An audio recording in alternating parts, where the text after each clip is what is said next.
तो company law के मैंने कुछ असाइनमेंट भी आपको दिए हैं क्रैश कोर्स वाले, और कुछ मैंने क्वेश्चंस यूट्यूब पे भी डाले हैं। जो यूट्यूब पे क्वेश्चन डाले हैं उन्हीं को हम एक बार डिस्कस कर लेंगे, सभी इंपॉर्टेंट क्वेश्चंस हैं, जिसमें से मेरा ये मानना है काफ़ी अधिकतर आपको पेपर वहाँ से मिल जाएगा।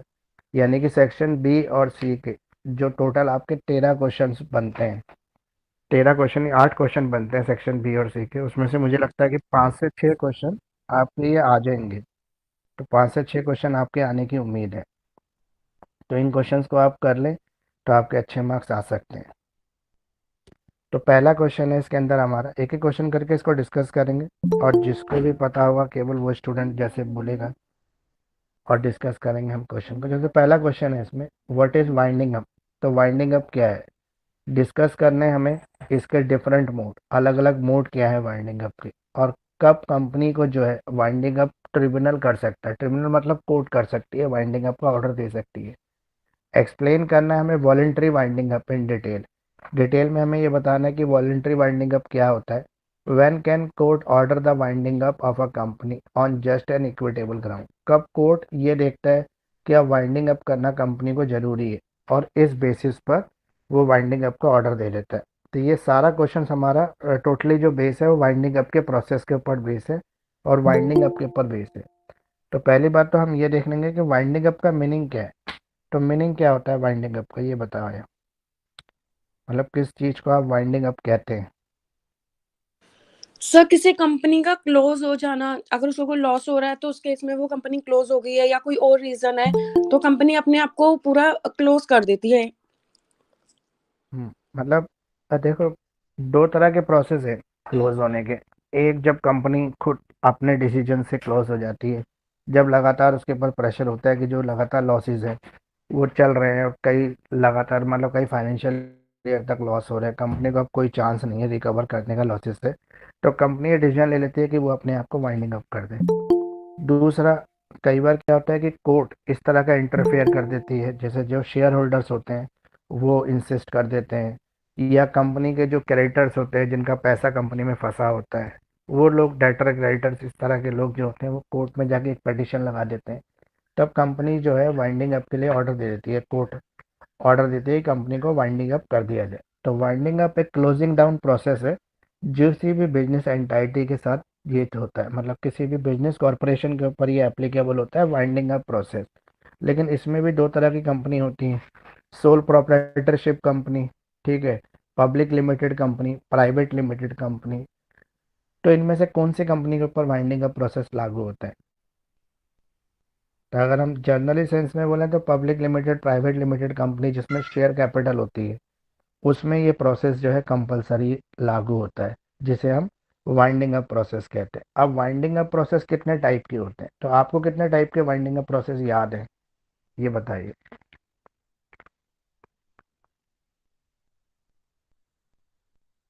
सर वॉलंटरी हो गया, कंपलसरी हो गया, दो तरह के होते हैं। वॉलेंट्री वाइंडिंग अप हो गया, कंपलसरी वाइंडिंग अप हो गया, और वॉलंटरी वॉलंटरी के अंदर शेयर होल्डर्स भी करवा सकते हैं बंद, और क्रेडिटर्स भी करा सकते हैं। और कंपलसरी में सर कोर्ट। कंपलसरी में कोट कर सकते हैं। वॉलेंट्री वाइंडिंग अप में कंपनी खुद डिसीजन ले लेती है कि भाई हमें वाइंड अप करना है। अच्छा, वॉलेंटरी वाइंडिंग अप का एक और खासियत है, जैसे कंपनी को जब ये लगता है कि वो मार्केट कंडीशन के अकॉर्डिंग सर्वाइव नहीं कर पा रही है, तो वो इस तरह का डिसीजन ले लेती है। अब जब हम एग्जाम में आंसर फ्रेम करेंगे ना, तो किसी भी आंसर को हमें फ्रेम करने के लिए एक चीज़ याद रखना है कि बहुत सारा इसको रटने की जरूरत नहीं होती, सिर्फ इसकी जो मेन हेडिंग्स होती हैं वो आपको करेक्टली आनी चाहिए। उसके नीचे आप एक्सप्लेनेशन अपनी मर्जी से कुछ भी बना के मतलब लिख दें, ऐसा भी नहीं है कि पूछा है राम के बारे में आप लिख लें, लक्ष्मण के बारे में, ऐसा नहीं। उसी से रिलेटेड आप अपनी लैंग्वेज में, अपनी भाषा में लिख दें, ऐसा ज़रूरी नहीं है कि जो उसमें लिखा है बेयर एक्ट में जो लैंग्वेज यूज़ हुई है वही लैंग्वेज आपको लिखनी है, या जो आपकी बुकिश लैंग्वेज है वही आपको यूज़ करनी है, ऐसा कुछ भी नहीं है। आपने सिर्फ हेडिंग करेक्ट लिखनी है, क्योंकि एग्जामिनर नॉर्मली आपके हेडिंग को ही चेक करता है। उस हेडिंग को भी आप अलग तरीके से इस तरह से, जैसे ब्लैक पेन से लिख दो, एक ब्लैक और एक ब्लू, दो ही पेन पेपर में सिर्फ अलाउड होते हैं, उसके अलावा कोई कलर अलाउड नहीं होता, कोई हाइलाइटर, कोई मार्कर, ऐसी कोई चीज़ अलाउड नहीं होती एग्जाम में, ना आप यूज़ करेंगे, क्योंकि करने से उसमें नेगेटिव मार्किंग हो जाती है। तो इसलिए इस तरह की कोई भी चीज़ यूज़ ना करें, सिर्फ ब्लैक और बॉल पेन, ब्लैक और ब्लू बॉल पेन, और दोनों ही बॉल पेन यूज़ करें, क्योंकि जेल पेन के साथ ये होता है कि उसकी इंक समय के साथ साथ फैलती है या लाइट हो जाती है, तो इसलिए जेल पेन को अवॉइड ही करें तो ज़्यादा अच्छा है। तो वाइंडिंग अप लिख दिया आपने पहले, उसकी डेफिनेशन लिख दी वाइंडिंग अप की। फिर प्रोसेस ऑफ वाइंडिंग अप जब आप लिखेंगे तो उसके अंदर आपने वाइंडिंग अप में लिख दिया कि कंपलसरी वाइंडिंग अप हो सकता है और वॉलेंटरी वाइंडिंग अप हो सकता है। तो वॉलेंटरी वाइंडिंग अप में जब कंपनी को ये लगता है कि उसको मार्केट कंडीशन में सर्वाइव करना पॉसिबल नहीं है, तो वो डिसीजंस ले लेती है, या कंपनी के जो एजीएम होती है, एनुअल जनरल मीटिंग, वहाँ पे शेयर होल्डर या क्रेडिटर इस तरह का प्रपोजल रख देते हैं। फिर उस प्रपोजल पे जो वोटिंग होती है, उस वोटिंग में मेजोरिटी ऑफ शेयर होल्डर या मेजोरिटी ऑफ क्रेडिटर जो है ये चाहते हैं कंपनी को वाइंडिंग अप कर दिया जाए, तो उस कंडीशन में कंपनी के वॉलेंटरी वाइंडिंग अप का प्रोसेस शुरू हो जाता है। अब प्रोसेस को हम आगे डिस्कस करेंगे।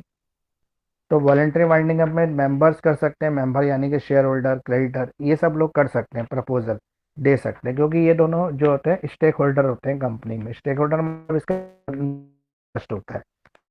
अब हम आ जाते हैं कंपलसरी वाइंडिंग अप में। तो कंपलसरी वाइंडिंग अप में जब कंपनी की एजीएम ये डिसाइड नहीं कर पाती है कि कंपनी को हम compulsory winding up, sorry, voluntary winding up कर दे, तो कंपनी में जिन लोगों का पैसा फंसा होता है या जिनका इंटरेस्ट कंपनी से जुड़ा होता है, वो स्टेक होल्डर कोर्ट में जाके एक पिटिशन फाइल कर सकते हैं। वो बता सकते हैं किस वजह से वो ये चाहते हैं, क्या रीजन है, क्या ग्राउंड जिन पे वो चाहते हैं कि कंपनी को वॉलेंटरी वाइंडिंग अप कर दिया जाए, ताकि और लॉस से बचाया जा सके, मतलब और जो फर्दर लॉसेस हो रहे हैं उनसे उनको सेव किया जा सके। तो इस लॉसेस से बचाने के लिए कोर्ट में जब पिटिशन डालते हैं, फिर कोर्ट दोनों पक्षों की चीज़ें सुनती है। फिर कोर्ट को अगर लगता है कि हाँ ऐसा होना जरूरी है, हो जाना चाहिए कंपनी का, ताकि और फर्दर लॉसेस से बचाया जा सके, तब कोर्ट इस तरह के आदेश दे सकती है। अब इसी के अंदर एक और क्वेश्चन था कि कौन से ऐसे सर्कमटेंसेस हैं जहाँ पे ट्रिब्यूनल जो है, ट्रिब्यूनल मतलब कोर्ट, इस तरह की पहल कर सकती है कि वो कंपलसरी वाइंडिंग अप के ऑर्डर दे दे। तो कब दे सकती है? पहला, इनएबिलिटी टू पे डेब्ट्स, जब भी कंपनी के जो शेयर होल्डर हैं, कंपनी के जो चलाने वाले डायरेक्टर्स हैं, वो अपने डेब्ट्स को देने में इनेबल हो जाते हैं, यानी कंपनी इंसॉल्वेंट हो जाती है, कंपनी के पास लिक्विड कैश नहीं बचता। इंसॉल्वेंसी का होने का ये मतलब होता है कि कंपनी के पास जो लिक्विड कैश होता है, जो करंट में उसके पास कैश होना चाहिए कंपनी के नॉर्मल पोजीशन में रन करने के लिए, उतना सफिशिएंट अमाउंट उसके पास नहीं होता, फाइनेंशियल इनस्टेबिलिटी हो जाती है कंपनी के अंदर, तो कंपनी इस चीज को बंद कर देती है। दूसरा, failure to hold the statutory meeting and file the annual, बहुत सालों से कंपनी ने एजीएम ही नहीं बुलाई।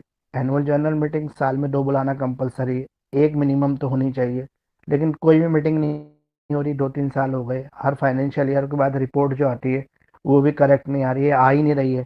फाइनेंशियल कंडीशन की जो रिपोर्ट हर बार जो प्रेस में रिलीज करनी होती है हर कंपनी को, जो पब्लिक लिमिटेड कंपनी है जिसमें शेयर होल्डर को इंटरेस्ट जुड़ा हुआ है, तो वो उन सारी कंपनियों को अपनी जो ऑडिट के बाद जो रिपोर्ट होती है वो पब्लिश करनी होती है किसी भी प्रेस के थ्रू। अगर वो ऐसा नहीं कर रहे हैं, फेल हो रहे हैं, तो कोर्ट इस तरह के ऑर्डर दे सकती है।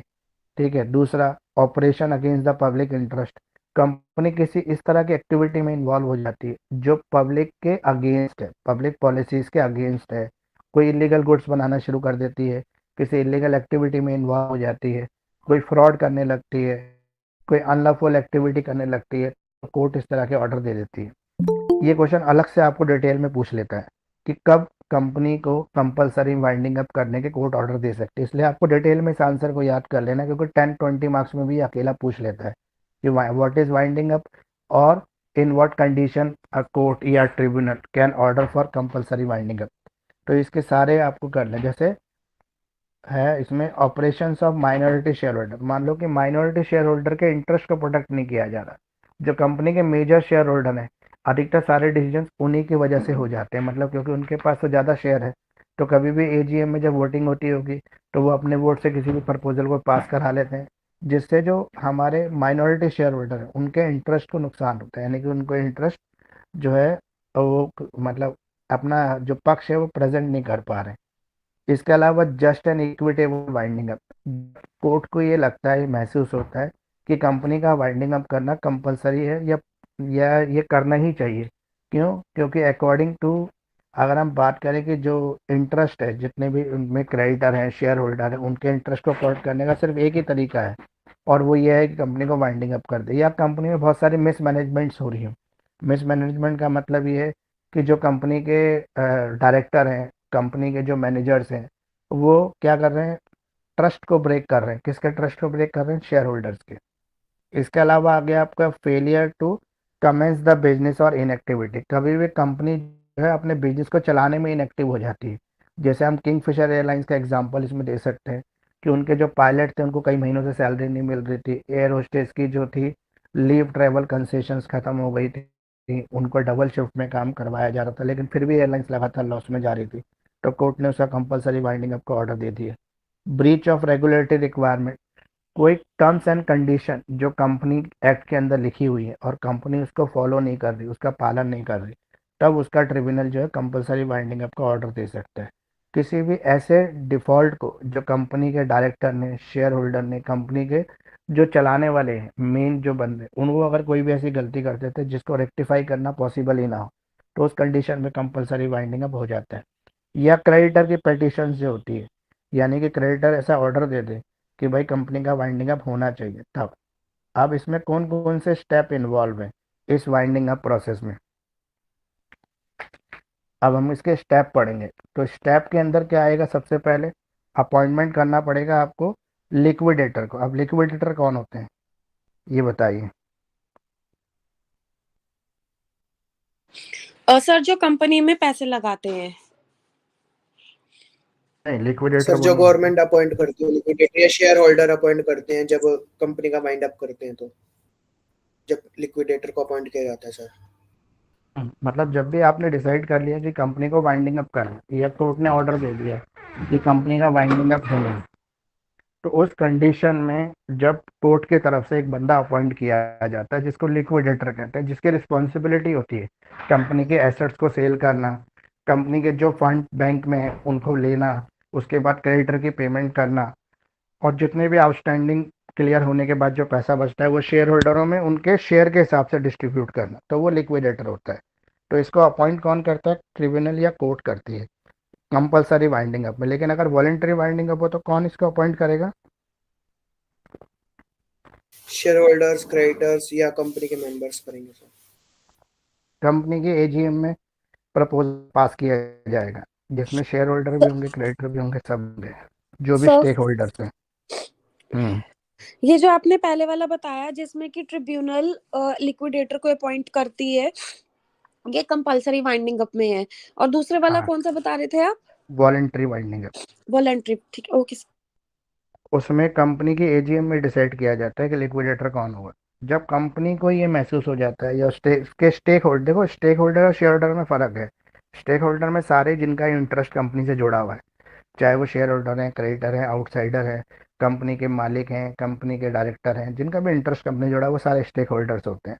तो स्टेक होल्डर को ये महसूस होता है कि भाई कंपनी को वाइंडिंग अप करना है, तो वो वॉलेंटरी वाइंडिंग अप है। उसके अंदर वो एजीएम बुलाते हैं, एजीएम में ये एक्स्ट्रा ऑर्डनरी जनरल मीटिंग बुला लेते हैं, ईजीएम बुला लेते हैं, फिर उसमें वो डिसाइड करते हैं कंपनी को वाइंडिंग अप करना। तो एक वाइंडिंग अप करने का प्रोसेस है, तो उसके अंदर एक बंदा तो अपॉइंट करोगे ना जिसकी सारी रिस्पॉन्सिबिलिटी होगी, सब कुछ क्लोज करना है, सब चीज़ों को बेचना है, जो भी एसेट्स है उनको सेल करना है, कंपनी का प्लॉट है, मशीनरी है, कंपनी के बना हुआ माल है, उसको मार्केट में ले जाना है, उसको बेचना है, फिर उसके जो पैसा आएगा उसे क्रेडिटर की पेमेंट करनी है। क्रेडिटर में भी फिर पहले सिक्योर्ड क्रेडिटर की पेमेंट होगी, फिर अनसिक्योर्ड क्रेडिटर की पेमेंट होगी, मतलब सिक्योर्ड लाइबिलिटी फिर अनसिक्योर्ड लाइबिलिटी।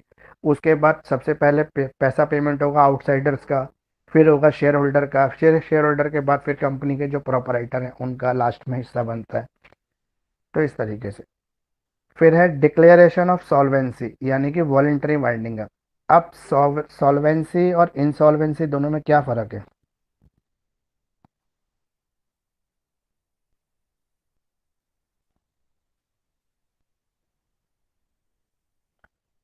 बताइए। सॉल्वेंसी और इंसॉल्वेंसी में क्या फ़र्क है। इंसॉल्वेंसी तो दिवालिया हो गया सर। हाँ, और सॉल्वेंसी जो अभी सॉल्वेंट पार्टनर है। देखो जब भी यस कंपनी की स्थिति खराब होती है तो सब थोड़ी ना खराब हो जाते हैं, मतलब हर कोई ऐसा थोड़ी ना हो जाता है जिसके पास पैसा ही ना हो। लेकिन कुछ लोग ऐसे होते हैं जिनके पास अभी भी फाइनेंशियल कंडीशन भी ठीक होती है, यानी कि पार्टनर हैं वो कंपनी के, लेकिन उनकी कंडीशन अभी सॉल्वेंट पोजीशन में, यानी कि उनके पास सफिशिएंट फंड है। तो ऐसे पार्टनर की कुछ रिस्पॉन्सिबिलिटीज डिसाइड कर दी जाती हैं, कुछ डेप्ट की फुल पेमेंट करने की जिम्मेदारी उनके ऊपर डाल देते हैं। अब है नोटिफिकेशन टू क्रेडिटर। जितने भी क्रेडिटर्स होते हैं सबको नोटिफाइड किया जाता है, मतलब सबको एक नोटिफिकेशन भेजा जाता है कि कंपनी वाइंडिंग अप होने जा रही है, चाहे वो कंपलसरी वाइंडिंग अप हो या वॉलेंटरी वाइंडिंग अप हो, ताकि क्रेडिटर अपना क्लेम करे, सेटलमेंट कर ले। जैसे 5 लाख का क्रेडिटर है, उसको हम बोल सकते हैं नेगोशिएशन के थ्रू कि 3 लाख में सेटल कर लें। वो तो उस तरह से नोटिफिकेशन सबको इशू करके बुलाया जाता है। फिर है winding up order. Compulsory winding up में जब कोर्ट होता है जो ऑर्डर इशू कर देता है, तो उस डेट से ही कंपलसरी वाइंडिंग अप शुरू हो जाता है। लेकिन अगर वॉलेंटरी वाइंडिंग अप हो, तो जिस डेट से ईजीएम में या एजीएम में ये प्रपोजल पास होता है, उस डेट से वाइंडिंग अप शुरू हो जाता है। एसेट रियलाइजेशंस और डेप्ट सेटलमेंट। सबसे पहला काम क्या यही है कि हमें एसेट्स को रियलाइज करना है, मतलब एसेट्स को बेचना है। कंपनी की मशीनरी है, प्लांट है, और आपका स्टॉक है, ठीक है, मैन्युफैक्चर गुड्स हैं, इन सबको हम मार्केट में बेचे सॉरी बेचने की कोशिश करते बेचने की कोशिश करते हैं। और साथ में हम एक और कोशिश करते हैं कि जो हमारे डेटर्स हैं, जिनसे हमें पैसा लेना है, उनसे ज़्यादा से ज़्यादा पैसा रिकवर करने की कोशिश करते हैं। तो ये दोनों से हमें क्या आ जाता है, पैसा आता है। अब जब हमारे पास पैसा आ गया, जहाँ से भी सोर्स से पैसा आ सकता था वो सारा आ गया, उसके बाद हम पैसे की पेमेंट करना शुरू करते हैं। सबसे पहले हम पेमेंट करते हैं सिक्योर्ड लाइबिलिटीज़ को। तो सिक्योर्ड लाइबिलिटीज़ में वो आती हैं, जैसे हमने मॉर्गेज कर रखा है, मान लो हमने अपना कुछ चीज़ गिरवी रख के कोई लोन उठा रखा है, तो हमारी सिक्योर्ड लाइबिलिटी है, तो उसको सबसे पहले हम पेमेंट करते हैं, ताकि हमारी वो एसेट्स फ्री हो जाए। क्योंकि एसेट फ्री होगी तभी तो उसको बेच के हम पैसा ला पाएंगे। तो सबसे पहले हम सिक्योर्ड को पेमेंट करते हैं, जिसमें क्रेडिटर आता है और सिक्योर्ड लोन्स आते हैं, उनको पेमेंट कर देते हैं। उनको हम सेटलमेंट करते हैं। हमेशा जब भी पेमेंट करेंगे ना, तो इसको हम सेटलमेंट के थ्रू करेंगे, सेटलमेंट के थ्रू पेमेंट करेंगे। अब सेटलमेंट का मतलब क्या है? सेटलमेंट का मतलब ये होता है कि किसी को 5 लाख देना है तो उसको 3 लाख में सेटल करने की कोशिश करेंगे, क्योंकि कंपनी तो वाइंडिंग अप हो रही है, तो कोशिश करेंगे कम से कम लॉसेस हो, जल्दी से जल्दी हमारे डेप्ट जो है वो क्रेडिटर जो है उनकी पेमेंट हो जाए और सेटल हो जाए हर चीज़। इसके बाद क्या है हमारा, notification of creditor and share holder. फिर हम क्रेडिटर और शेयर होल्डर को क्या इशू करते हैं, नोटिफिकेशन इशू करते हैं। नोटिफिकेशन का मतलब क्या है, सॉरी ये तो हो गया, नोटिफिकेशन तो हो गया। अब है हमारा डिस्ट्रीब्यूशन ऑफ प्रोसीड्स। अब हम डिस्ट्रीब्यूशन ऑफ प्रोसीड्स शुरू करते हैं। जैसे हमने जब सेल कर दिया एसेट्स को, अपने डेप्ट को भी कलेक्ट कर दिया, लिक्विडेटर को भी पेमेंट कर दिया, तो फिर हमारे पास क्या बचते हैं, फिर हमारे पास सिक्योर्ड क्रेडिटर जो होते हैं उसको फर्स्टली पेमेंट कर देते हैं। उसके बाद हम अनसिक्योर्ड को पेमेंट करते हैं। फिर जो पैसा बचता है उसको शेयर होल्डर के अंदर डिस्ट्रीब्यूट कर देते हैं अकॉर्डिंग टू देयर शेयर, उनके शेयर्स के अकॉर्डिंग। ये सब करने के बाद फिर हम एक रिपोर्ट तैयार करते हैं जो रेगुलेटरी अथॉरिटी को जाती है। रेगुलेटरी अथॉरिटी मतलब जिसने ऑर्डर दे रखा है, जैसे कोर्ट ने ऑर्डर दे रखा है कंपलसरी वाइंडिंग का, तो कोर्ट को रिपोर्ट जाएगी। या कोर्ट ने ऑर्डर दे रहा वॉलंटरी वाइंडिंग अप है, तो जो हमारी एजीएम के जो मेंबर थे या एक्स्ट्रा ऑर्डिनरी जनरल मीटिंग में जो जो लोग हमने बुलाए थे, उन सब पे रिपोर्ट बना के सबमिट करेगी कि रिजोल्यूशन का प्रोसेस किस तरह से चला है, ठीक है। और इस तरह से कंपनी पूरी डिसॉल्व हो जाती है, खत्म हो जाती है, कंपनी का नाम खत्म हो जाता है। और इसके बाद कंपनी एक रजिस्ट्रार को एक नोटिस दे देती है कि हमने अपनी कंपनी को डिसॉल्व कर लिया, हमारा नाम जो है कंपनी के रजिस्ट्रार से काट दिया जाए। तो फर्दर और हमेशा फ्यूचर के लिए उन कंपनी का कैंसिल हो जाता है कंपनी के रजिस्ट्रार के एड्रेस से। अब इसके अंदर एक और क्वेश्चन वाइंडिंग अप के साथ जुड़कर आता है कि आप प्रोटेक्ट कैसे करेंगे स्टेक होल्डर के इंटरेस्ट को। स्टेक होल्डर्स वो लोग हैं जो कंपनी में अपना इंटरेस्ट रखते हैं, तो उनके इंटरेस्ट को आप कैसे प्रोटेक्ट करेंगे, तो कैसे करेंगे, इसमें मैंने बहुत सारी चीज़ें पहले ही ऑलरेडी कवर कर दी कि प्रायोरिटी ऑफ पेमेंट। सबसे पहले हम सिक्योर्ड लाइबिलिटी को पेमेंट करते हैं, फिर अनसिक्योर्ड को पेमेंट करते हैं, फिर उसके बाद जो पैसा बचता है शेयर होल्डर, शेयर होल्डर के बाद डायरेक्टर, डायरेक्टर के बाद प्रोपराइटर। उसके बाद हमारी जो ड्यूटी होती है वो, सॉरी, हम जो बंदा अपॉइंट करते हैं लिक्विडेटर, तो लिक्विडेटर की यही ड्यूटी होती है कि वो ये देखे कि विदाउट एनी डिस्क्रिमिनेशन जो है सारे डेप्ट की भी पेमेंट हो जाए, सारा जो मतलब जहाँ से भी कैश आना है एसेट बेच के या फिर बैंक अकाउंट को क्लोज करके, वो सारा कैश भी आ जाए और ठीक से सब चीज़ें चलती रहे। अच्छा, इसकी तरफ से कोर्ट भी इसको ओवरलुक करती है, मतलब अगर कोर्ट ऑर्डर देती है तो कोर्ट बीच बीच में चेक भी करती है कि ठीक से काम हो रहा है कि नहीं हो रहा है, तो कोर्ट भी ओवरसाइट करती है इसको। अगर कोई भी शेयर होल्डर को ये महसूस होता है बीच की प्रक्रिया के अंदर कि कहीं ना कहीं गलत हो रहा है, तो वो क्या कर सकता है, चैलेंज कर सकता है, नोटिस दे सकता है। नोटिस देके पूरी प्रक्रिया के बारे में जानकारी ले सकता है, मतलब ट्रांसपेरेंसी ली जाती है इसके अंदर कि कोई भी जो है वो चैलेंज कर सकता है। इसके अलावा जब भी कंपनी का डिसोल्यूशन हो जाता है तो पब्लिक रिकॉर्ड से कंपनी का नाम हटा दिया जाता है फिर, फिर फर्दर फ्यूचर में उस कंपनी के नाम से कोई भी बिजनेस नहीं होता है। अब है provision regarding the compulsory winding. अगर हम कंपलसरी वाइंडिंग की बात करें तो इसमें कौन से प्रोविजंस होते हैं? इसमें सेम जो हमने प्रोविजन पीछे पढ़े हैं, वही लिक्विडेटर अपॉइंट किया जाता है लेकिन कोर्ट से किया जाता है, वही सारे डेब्ट की पेमेंट होती है, फिर उसके बाद क्रेडिटर की पेमेंट होती है, डेब्ट से पैसा लिया जाता है, एसेट रियलाइज की जाती है, मतलब सेम प्रोसेस है लेकिन कोर्ट के निरीक्षण में सारा चलता है। ठीक है, सुपरविजन ऑफ द कोर्ट चलता है। अगर हम करें कि कौन से ऐसे फैक्टर हैं जिसकी वजह से कंपलसरी वाइंडिंग अप का ऑर्डर कोर्ट देती है, तो इसमें बहुत सारे फैक्टर ऑलरेडी मैंने आपके साथ डिस्कस कर लिए। जब भी हम क्रेडिटर की पेमेंट करने में इनेबल हो जाते हैं, यानी कि हम पेमेंट नहीं कर पाते, या हमने 2-3 साल से अपनी फाइनेंशियल रिपोर्ट ही नहीं पब्लिश की है, तब कोर्ट ऑर्डर दे सकती है। इसके अलावा हमने अपनी एजीएम ही नहीं बुलाई 2-3 साल से, जबकि एजीएम साल में 2 बार और मिनिमम एक बार बुलाना कंपलसरी है, लेकिन हमने एक भी एजीएम नहीं की है। इसके अलावा हमारे जो माइनॉरिटी शेयर होल्डर होते हैं उनके साथ न्याय नहीं हो रहा है। हमेशा जो प्रॉफिट आता है वो मेजोरिटी शेयर होल्डर आपस में डिस्ट्रीब्यूट कर लेते हैं, क्योंकि डिसीजन पावर उन्हीं के पास होती है इस वजह से। या फिर कोर्ट को ऐसा महसूस होता है कि कंपलसरी वाइंडिंग अप का टाइम आ गया है। जैसे किंगफिशर एयरलाइंस के ऊपर 800-900 करोड़ रुपए का कर्जा बढ़ने के बाद कोर्ट ने उसकी तरफ स्टेप लिया और उसका कंपलसरी वाइंडिंग अप दे दिया, क्योंकि उसका कर्जा बढ़ता ही जा रहा था। इसके अलावा जो है, जहाँ पर कोई ऐसी इलीगल एक्टिविटी है जिसको परफॉर्म कर रही हो कंपनी, तो इलीगल एक्टिविटी को रोकने के लिए भी ऐसा किया जा सकता है। ठीक है, ब्रीच ऑफ रेगुलेटरी रिक्वायरमेंट, जो भी रूल्स और रेगुलेशंस बोर्ड ने बनाए उस रूल्स और रेगुलेशन को कंपनी ना मान रही, तो ये आपका पूरा कंप्लीट एक क्वेश्चन हो गया winding up. Winding up important question इसलिए भी है कि अलग अलग तरीके से एग्जाम में पूछा जाता है, तो आपके लिए काफ़ी इजी रहता है कि अगर आप वाइंडिंग अप प्रोसेस पूरा कर ले तो कंपलसरी भी कर लें, वॉलेंट्री भी कर लें, ठीक है, और इसका प्रोसेस भी कर लें, इसी के साथ हर चीज़ अपने आप ही कवर हो जाती है। तो कोई भी क्वेश्चन वॉलेंट्री वाइंडिंग अप आएगा तो आप इजीली इसको कर लोगे। दूसरा क्वेश्चन है यहाँ पे, what are the legal position of director in the company. Company के डायरेक्टर की लीगल पोजीशन क्या होती है, इनके ड्यूटीज क्या होती है, पावर्स क्या होते हैं, फंक्शंस क्या होते हैं डायरेक्टर के, और कब डायरेक्टर को डिसक्वालीफाई किया जा सकता है। तो पहले मैं आपसे पूछ लेता हूँ कि डायरेक्टर कौन लोग होते हैं, किन लोगों का आप डायरेक्टर कहते हैं?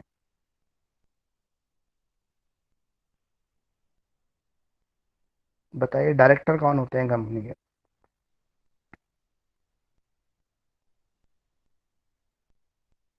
क्या डायरेक्टर कंपनी के मालिक डायरेक्टर होते कंपनी हैं? के मालिक होते हैं? सर जो कंपनी सर जो रन करते कंपनी हैं, रन करते हैं, मेजर शेयर होल्डर्स। और कोई?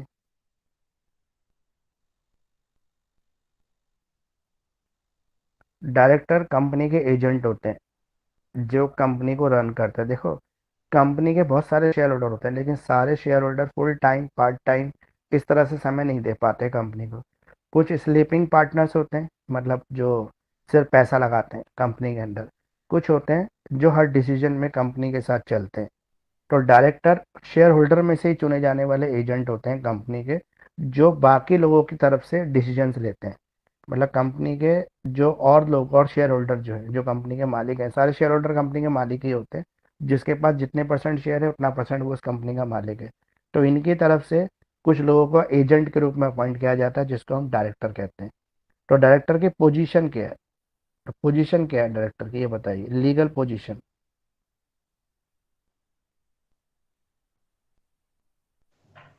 सर डायरेक्टर एज ट्रस्टी भी काम करता है, डायरेक्टर एज एम्प्लॉय भी काम करता है, डायरेक्टर एज मैनेजिंग पार्टनर भी काम करता है, और एज अ एजेंट भी काम करता है, और ऑफिसर भी। हम्म तो डायरेक्टर को कंपनी में कई पोजीशन बताई गई, लीगल पोजीशन इसकी बताई गई है कि डायरेक्टर एजेंट भी है कंपनी का। एजेंट इसलिए है क्योंकि कंपनी की तरफ से सारी जो मीटिंग्स होती हैं जहाँ पे कंपनी को रिप्रेजेंट करना है वो डायरेक्टर ही करता है। अच्छा, डायरेक्टर एक या एक से ज़्यादा भी हो सकता है, ऐसा जरूरी नहीं है एक ही व्यक्ति डायरेक्टर होगा, एक से ज़्यादा भी डायरेक्टर हो सकते हैं। तो कहीं पर भी कंपनी को रिप्रेजेंट करने वाली बात आती है तो वहाँ पे डायरेक्टर की ड्यूटी है एज ए एजेंट कंपनी को रिप्रेजेंट करता है। कंपनी के सारे शेयर होल्डर के बिहाफ पर सारे डिसीजन जो है वो डायरेक्टर ही लेता है, इसलिए वो डायरेक्टर जो है कंपनी का एजेंट है। ठीक है, इसके अलावा डायरेक्टर कंपनी का ट्रस्टी भी होता है। अब ट्रस्टी और एजेंट में क्या फ़र्क है?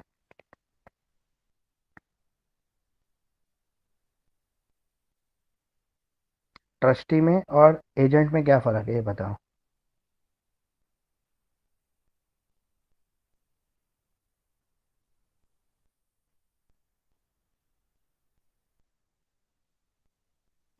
तो जो एजेंट होता है वो प्रिंसिपल के बिहाफ पर कोई भी काम करता है।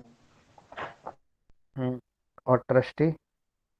ट्रस्टी सर वो होता है जो होल्ड करता है, मैनेज करता है प्रॉपर्टी को, बेनिफिट अदर के लिए, दूसरों के बेनिफिट के लिए। ट्रस्टी वो होता है जिसका ट्रस्ट कंपनी से जुड़ा होता है, मतलब जिसका ट्रस्ट कंपनी से जुड़ा हो, यानी कि जिसका खुद का फंड कंपनी में लगा हो, तो उसे हम ट्रस्टी कहते हैं। तो डायरेक्टर जो होते हैं ट्रस्टी होते हैं कंपनी की मनी के, प्रॉपर्टी के, पावर्स के और अकाउंट्स के, मतलब हर चीज़ की ट्रस्ट जो है उनके साथ जुड़ी हुई है कंपनी की। तो कंपनी के लिए अच्छे और बुरे डिसीजंस लेने की जिम्मेदारी कंपनी के ट्रस्टीज पे होती है, यानी कि जिनका इंटरेस्ट कंपनी से जुड़ा हुआ है, ट्रस्ट जुड़ा हुआ है। तो इसलिए ये ट्रस्टी भी होता है कंपनी का डायरेक्टर जो है।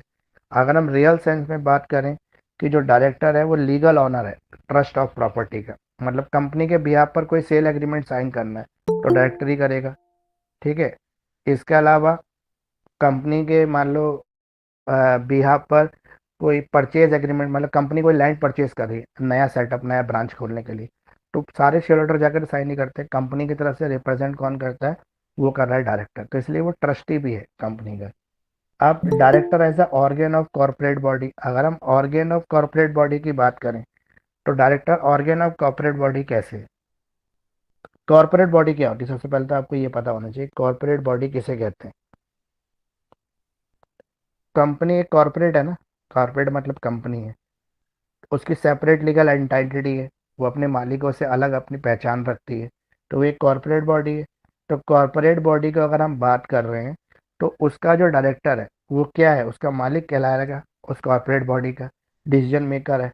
ठीक है, तो इसलिए इसको organ of the corporate body भी कहते हैं, यानी कि एक अंग है शरीर का। जैसे हमारे शरीर की बॉडी होती है तो बॉडी का हमारा अंग हाथ है, हमारे पैर है, हमारा मुंह है, हमारे आंखें हैं, ये हमारे ऑर्गेन्स हैं। उसी तरह से कंपनी का और कॉर्पोरेट बॉडी बोला जाए तो डायरेक्टर उसका एक ऑर्गेन है, एक पार्ट है, या उसका ब्रेन कह सकते हैं जो डिसीजंस लेने का काम करता है, इसीलिए इसको ऑर्गेन ऑफ बॉडी भी कह सकते हैं।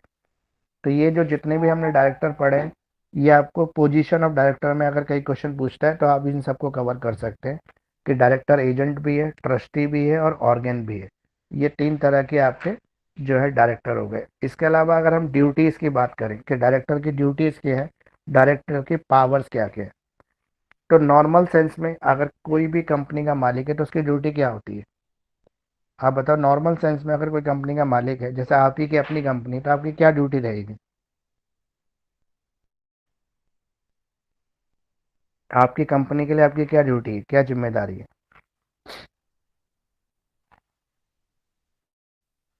ये तो काफी इजी प्रश्न है।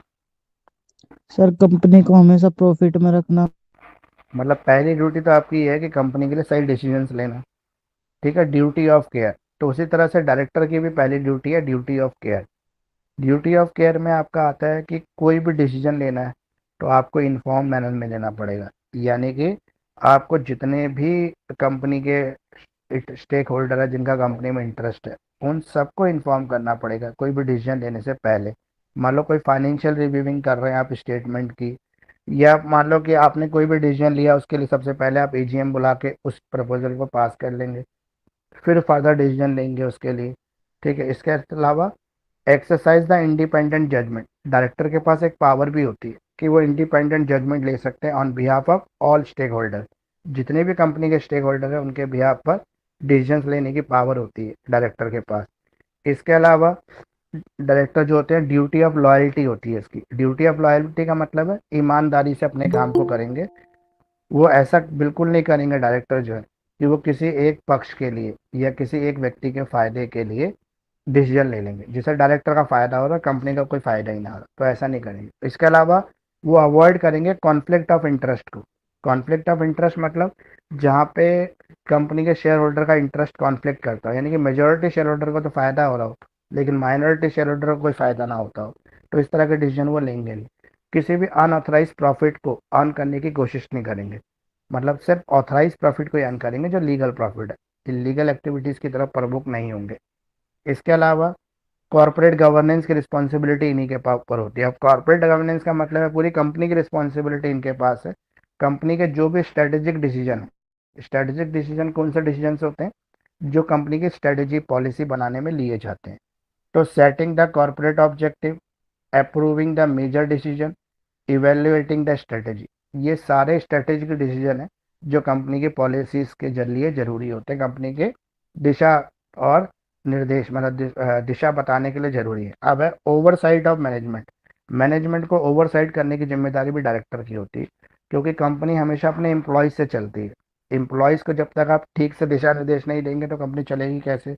इसलिए जहाँ पर ज़रूरत है वहाँ पे नए एम्प्लॉयज़ को हायर करना, जो करंट एम्प्लॉय के अगर स्किल डेवलपमेंट के प्रोग्राम चलाने तो उसकी स्किल डेवलपमेंट के प्रोग्राम चलाना, या उनकी जो वर्किंग आवर्स है उनको ठीक से रेगुलेट करना है, वो सब।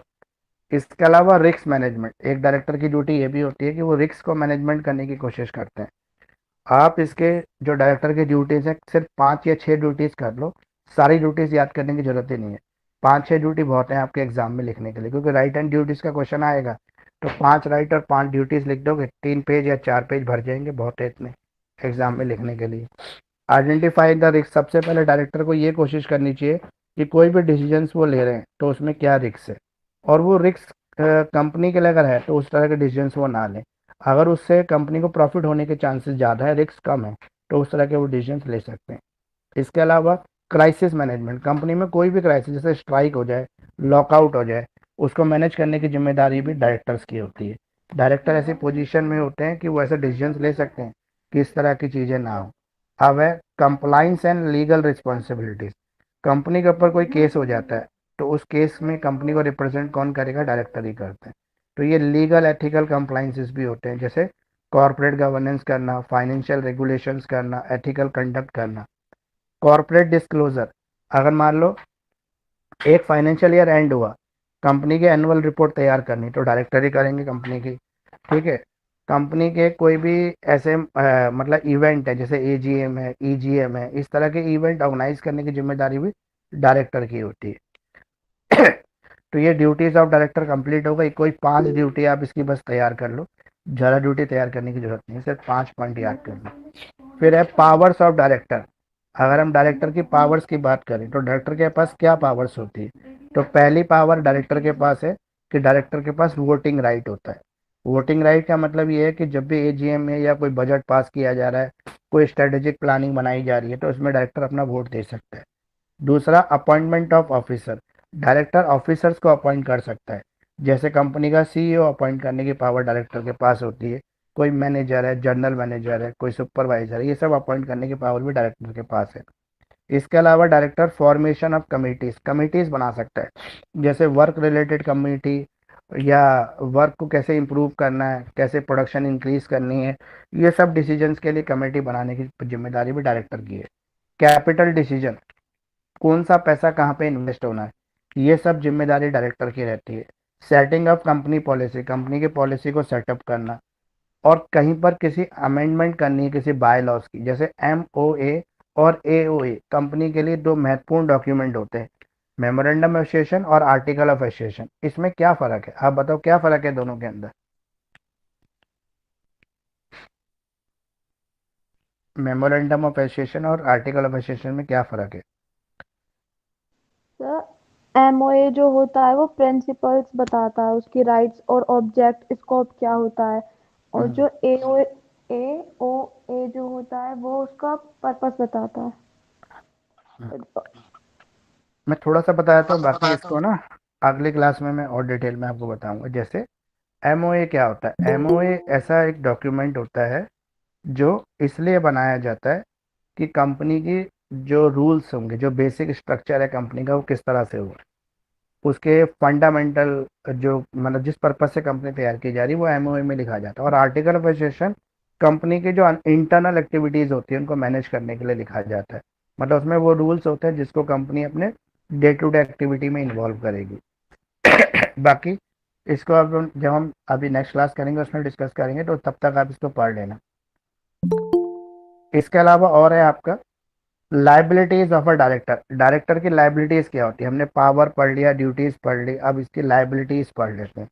जो भी ज्वाइन करता है क्लास को अपने नाम से ज्वाइन करें, क्योंकि नाम से ज्वाइन नहीं करोगे तो फिर मैं को इंटर दूंगा नहीं, क्योंकि पता ही नहीं लगता कौन क्लास को ज्वाइन कर रहा है, अजीब अजीब से नाम से आप ज्वाइन कर लेते हैं। इसके अलावा है सिविल लाइबिलिटीज। लाइबिलिटीज में दो तरह की लाइबिलिटीज होती है, एक होती है हमारी सिविल लाइबिलिटीज और दूसरी कौन सी लाइबिलिटीज होती है हमारी? Criminal liabilities. Criminal liabilities. Director की दो लाइबिलिटीज। अब सिविल लाइबिलिटीज की अगर हम बात करें तो कंपनी के बिहाफ पर किसी भी तरह का कोई सिविल मैटर्स हो जाता है। सिविल मैटर में आपकी जो होती है, जैसे मान लो कि कोई ज़मीन का विवाद हो गया या किसी को सेल परचेज एग्रीमेंट में कुछ ब्रीच हो गया, ब्रीच ऑफ कॉन्ट्रैक्ट हो गया, इस तरह की जिम्मेदारी डायरेक्टर की होती है, क्योंकि कंपनी के सारे डिसीजन डायरेक्टर ले रहा है, कंपनी के एजेंट के रूप में काम कर रहा है, तो उसकी रिस्पॉन्सिबिलिटी है कंपनी को रिप्रेजेंट करने की। तो ब्रीच ऑफ फिड्यूशियरी ड्यूटी, अब ये जो वर्ड है फिड्यूशियरी ड्यूटीज, ये फिड्यूशियरी वर्ड क्यों इस्तेमाल किया गया, इसका मतलब क्या है, क्या मीनिंग है इसका?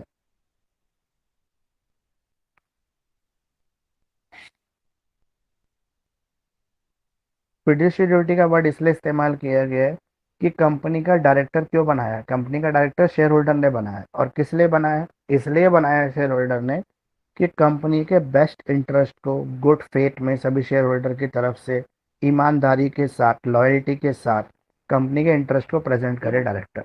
लेकिन अगर डायरेक्टर इसमें से किसी भी चीज़ को ब्रीच करता है, जैसे अपने फायदे के लिए कंपनी को फंसा देता है किसी और स्कैम में या किसी और तरह से, तो वहाँ पे डायरेक्टर अपनी जो फिड्यूशियरी ड्यूटी है उसको वायलेट कर रहा है, उसके खिलाफ सिविल एक्शन हो सकता है। अच्छा, डायरेक्टर की एक और ड्यूटी है, ड्यूटी ऑफ केयर। कोई भी एग्रीमेंट जो कंपनी के बिहाफ पे डायरेक्टर साइन कर रहे हैं या कर रहा है डायरेक्टर साइन, उसमें ड्यूटी ऑफ केयर उसको प्रिंसिपल को फॉलो करना चाहिए, यानी कि उसको ध्यान रखना चाहिए कोई भी ऐसा गलत एग्रीमेंट वो कंपनी के बिहाफ पे साइन ना कर ले जिससे फ्यूचर में कंपनी को लॉसेस बियर करने पड़े। ड्यूटी ऑफ लॉयल्टी, उसकी एक जिम्मेदारी है कि वो कंपनी के प्रति हमेशा लॉयल रहे, कोई भी ऐसा काम ना करे जिससे कंपनी को कोई भी तरह का नुकसान हो सकता है, कोई इलीगल एक्टिविटी में कंपनी को फंसाए या इलीगल एक्टिविटी में कंपनी को इन्वॉल्व करे। इसके अलावा नेग्लिजेंस, डायरेक्टर की एक और लाइबिलिटी है कि वो नेग्लिजेंस ना करे, अगर वो नेग्लिजेंस करता है तो इसके लिए डायरेक्टर रिस्पॉन्सिबल होगा, कंपनी रिस्पॉन्सिबल नहीं होगी, क्योंकि नेग्लिजेंस के लिए तो कंपनी ने डायरेक्टर को अपॉइंट नहीं किया है।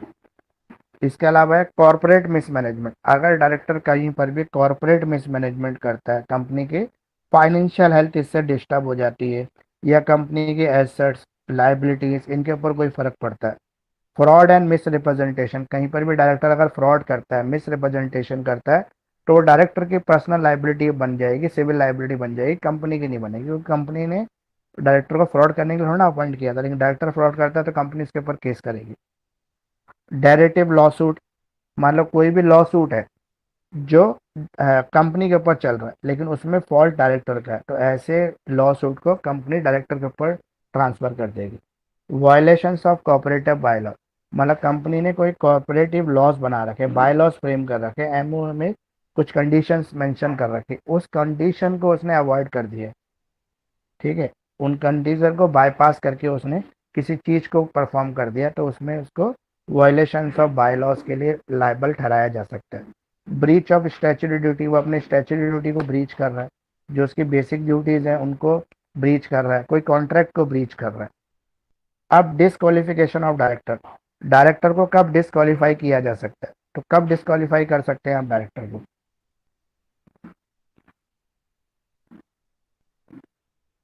जितनी भी हमने अभी चीजें पढ़ी जहाँ पे डायरेक्टर रिस्पॉन्सिबल हो रहा था, उन सब चीजों के लिए डायरेक्टर को हम डिसक्वालीफाई कर सकते हैं। Miss representation, fraud, breach of duty, ठीक है, ड्यूटी ऑफ केयर का ब्रीच करता है, जहाँ पे कंपनी के बिहाफ पर किसी गलत एग्रीमेंट को डायरेक्टर साइन कर लेता है लेकिन अपने पर्सनल इंटरेस्ट में करता है, तो वहाँ पर डायरेक्टर को डिस्क्वालीफाई किया जा सकता है। जहाँ पर डायरेक्टर इंसॉल्वेंट हो जाए, पर डायरेक्टर के पास पैसा ना बचे, उसकी पर्सनल एसेट वगैरह बिक जाए, वो इंसॉल्वेंट हो जाए, वहाँ पर भी हम डायरेक्टर को डिस्क्वालीफाई कर सकते हैं। जहाँ पे डायरेक्टर को ऐसा कोई ऑर्डर कंपनी की एजीएम पास कर दे कि इस डायरेक्टर को हटाना है, तो उस डायरेक्टर को 6 महीने का नोटिस देके हटाया जा सकता है, लेकिन उसके ऊपर कोई ना कोई ऑफेंस प्रूव होना चाहिए, मतलब किसी इलीगल स्कैम एक्टिविटी में वो इन्वॉल्व होना चाहिए, तभी उसके खिलाफ ऐसा चीज पास हो सकती है। तो ये कंप्लीट हो गया क्वेश्चन। अब आ गया doctrine of ultra vires at length. तो अल्ट्रा वायर्स क्या होता है ये बता। Beyond the power. अब किसकी पावर को बियॉन्ड कर रहे हैं?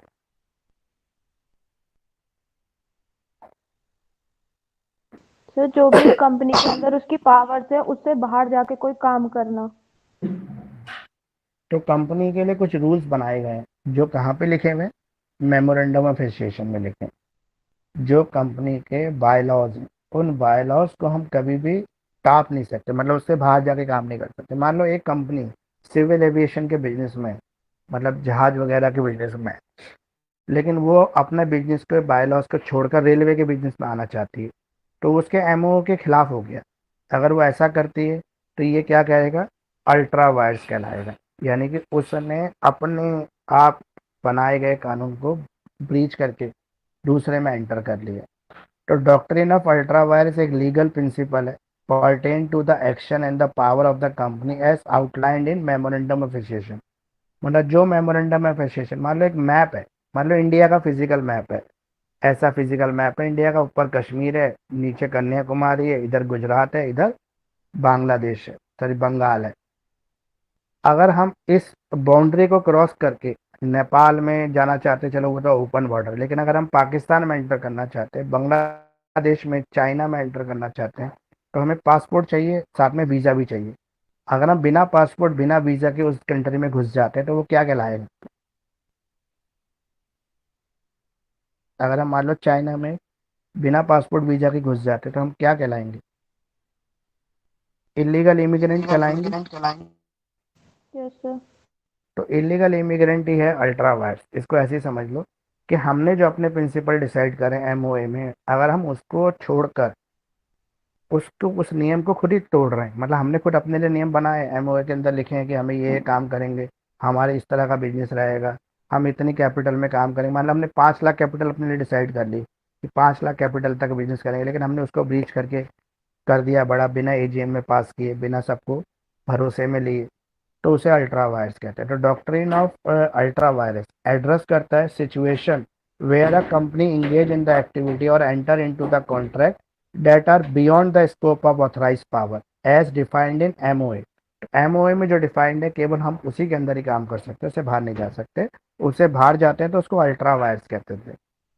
तो की पॉइंट क्या है अंडरस्टैंड करने के लिए डॉक्ट्रिन ऑफ अल्ट्रा वायरस को, किन किन चीज़ों से आप डिसाइड कर सकते हैं कि अल्ट्रा वायरस हो रहा है। यानी कि आपने लिमिट को क्रॉस करें, जैसे मैंने आपको बता दिया कि इंडिया का पॉलिटिकल मैप है, ये उसकी लाइन है, उस लाइन से आप क्रॉस कर रहे हो लेकिन आपके पास ऑथराइजेशन डॉक्यूमेंट नहीं है, तो आप इलीगल इमिग्रेंट हो गए।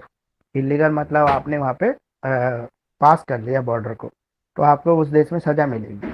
तो उसी तरह से एमओए कि हमारी एक फिजिकल बाउंड्री, मतलब हमारी एक मैप आउटलाइन बाउंड्री है, उसको हम ब्रीच करके किसी और काम को करने लगते हैं जो हमारे एमओए में नहीं लिखा है, तो उसे हम कहेंगे अल्ट्रा वायर्स।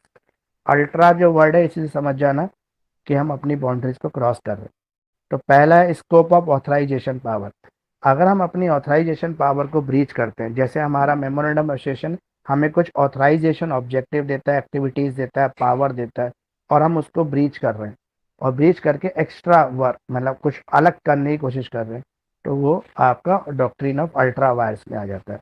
वायर्ड एंड अनफोर्सिबल, कोई भी ऐसी चीज़ जो हमने अपने लिए खुद ही वर्ड बनाई है, मतलब वर्ड समझते हो क्या होता है, शून्य, नॉट बाइंडिंग, जो हम करने करेंगे नहीं, हमने ऐसा खुद ही बोला है और फिर हम उसी को ब्रीच कर रहे हैं, तो वो आ जाता है आपका किसमें, अल्ट्रा वायर्स में।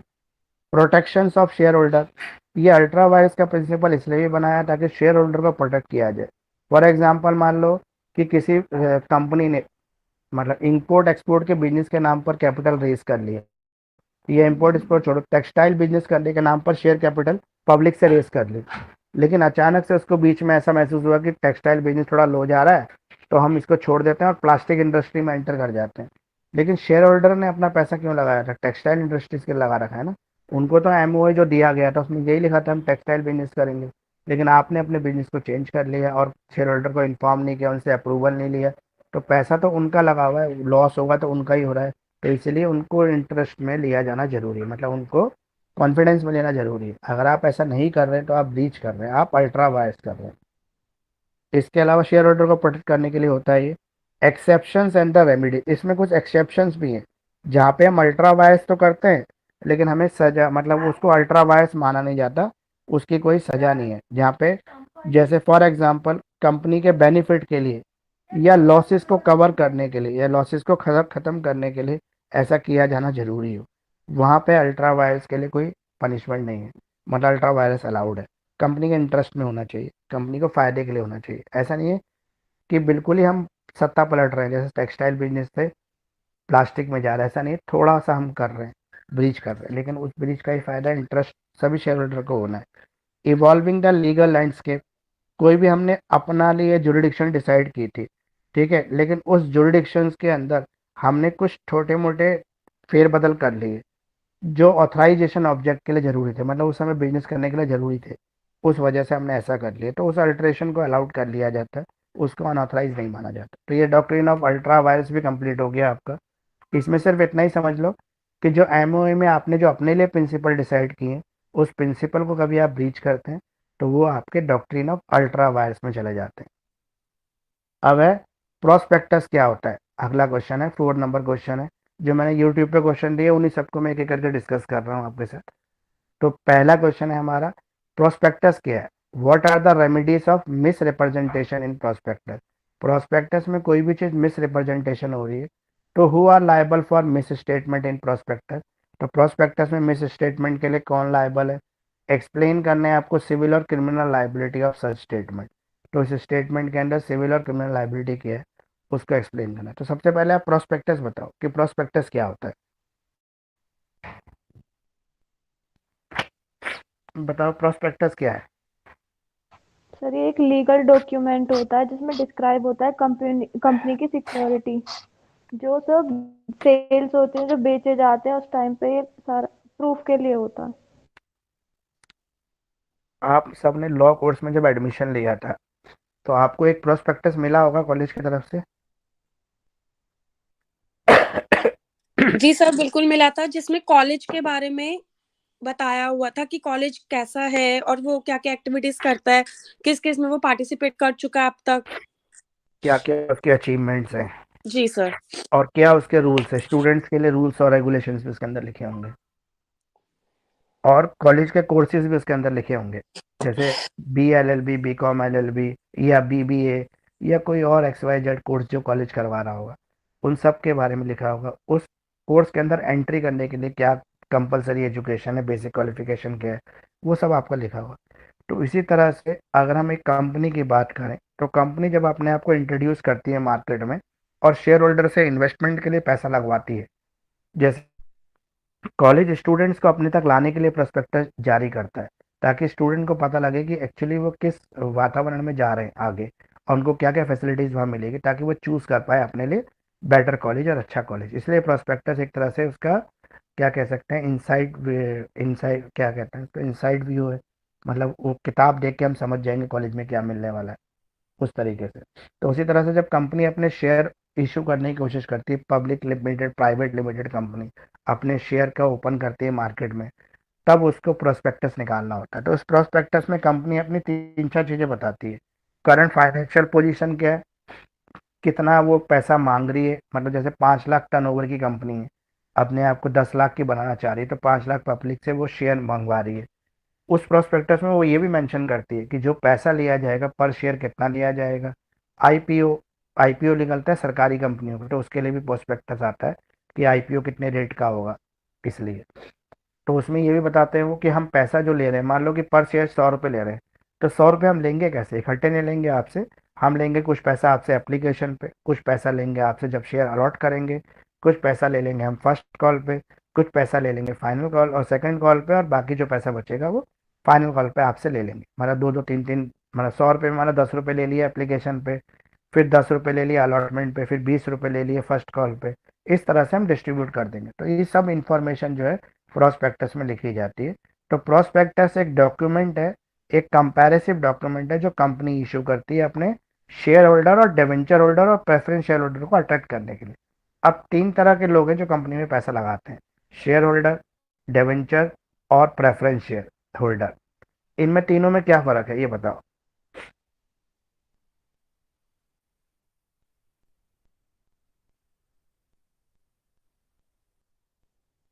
शेयर होल्डर कंपनी के मालिक होते हैं, डिवेंचर होल्डर वो लोग होते हैं जो किसी सर्टेन इंटरेस्ट पे कंपनी को पैसा देते हैं। इसमें टाइम लिमिट फिक्स होती है, जैसे 10% डिवेंचर, यानी कि हर साल डिवेंचर को 10% इंटरेस्ट मिलेगा। इसमें टाइम लिमिट भी फिक्स होती है कि 5 साल बाद डिवेंचर रिडीम हो जाएंगे। रिडीम मतलब उनका पैसा वापस मिल जाएगा और हर साल उनको इंटरेस्ट तो मिलता ही रहेगा। इसी तरह से प्रेफरेंस शेयर होल्डर होते हैं, जिनको शेयर होल्डर जैसे बेनिफिट मिलते हैं, जैसे बोनस शेयर मिल सकते हैं, लेकिन ये भी शेयर होल्डर नहीं है, मालिक नहीं है कंपनी के, ये प्रेफरेंस शेयर होल्डर है। शेयर होल्डर के जैसे इनका प्रेफरेंसेस है, लेकिन शेयर होल्डर नहीं। इन पे भी लिखा होता है 2% प्रेफरेंस शेयर होल्डर, कि 2% से आपको इंटरेस्ट मिलता रहेगा और 5 साल बाद आपका शेयर जो है रिडीम हो जाएगा और आपको पैसा वापस मिल जाएगा। तो इस तरह के 3 तरह के होते हैं। इन तीनों तरह के इन्वेस्टमेंट को कंपनी में लाने के लिए प्रोस्पेक्टस इशू किया जाता है।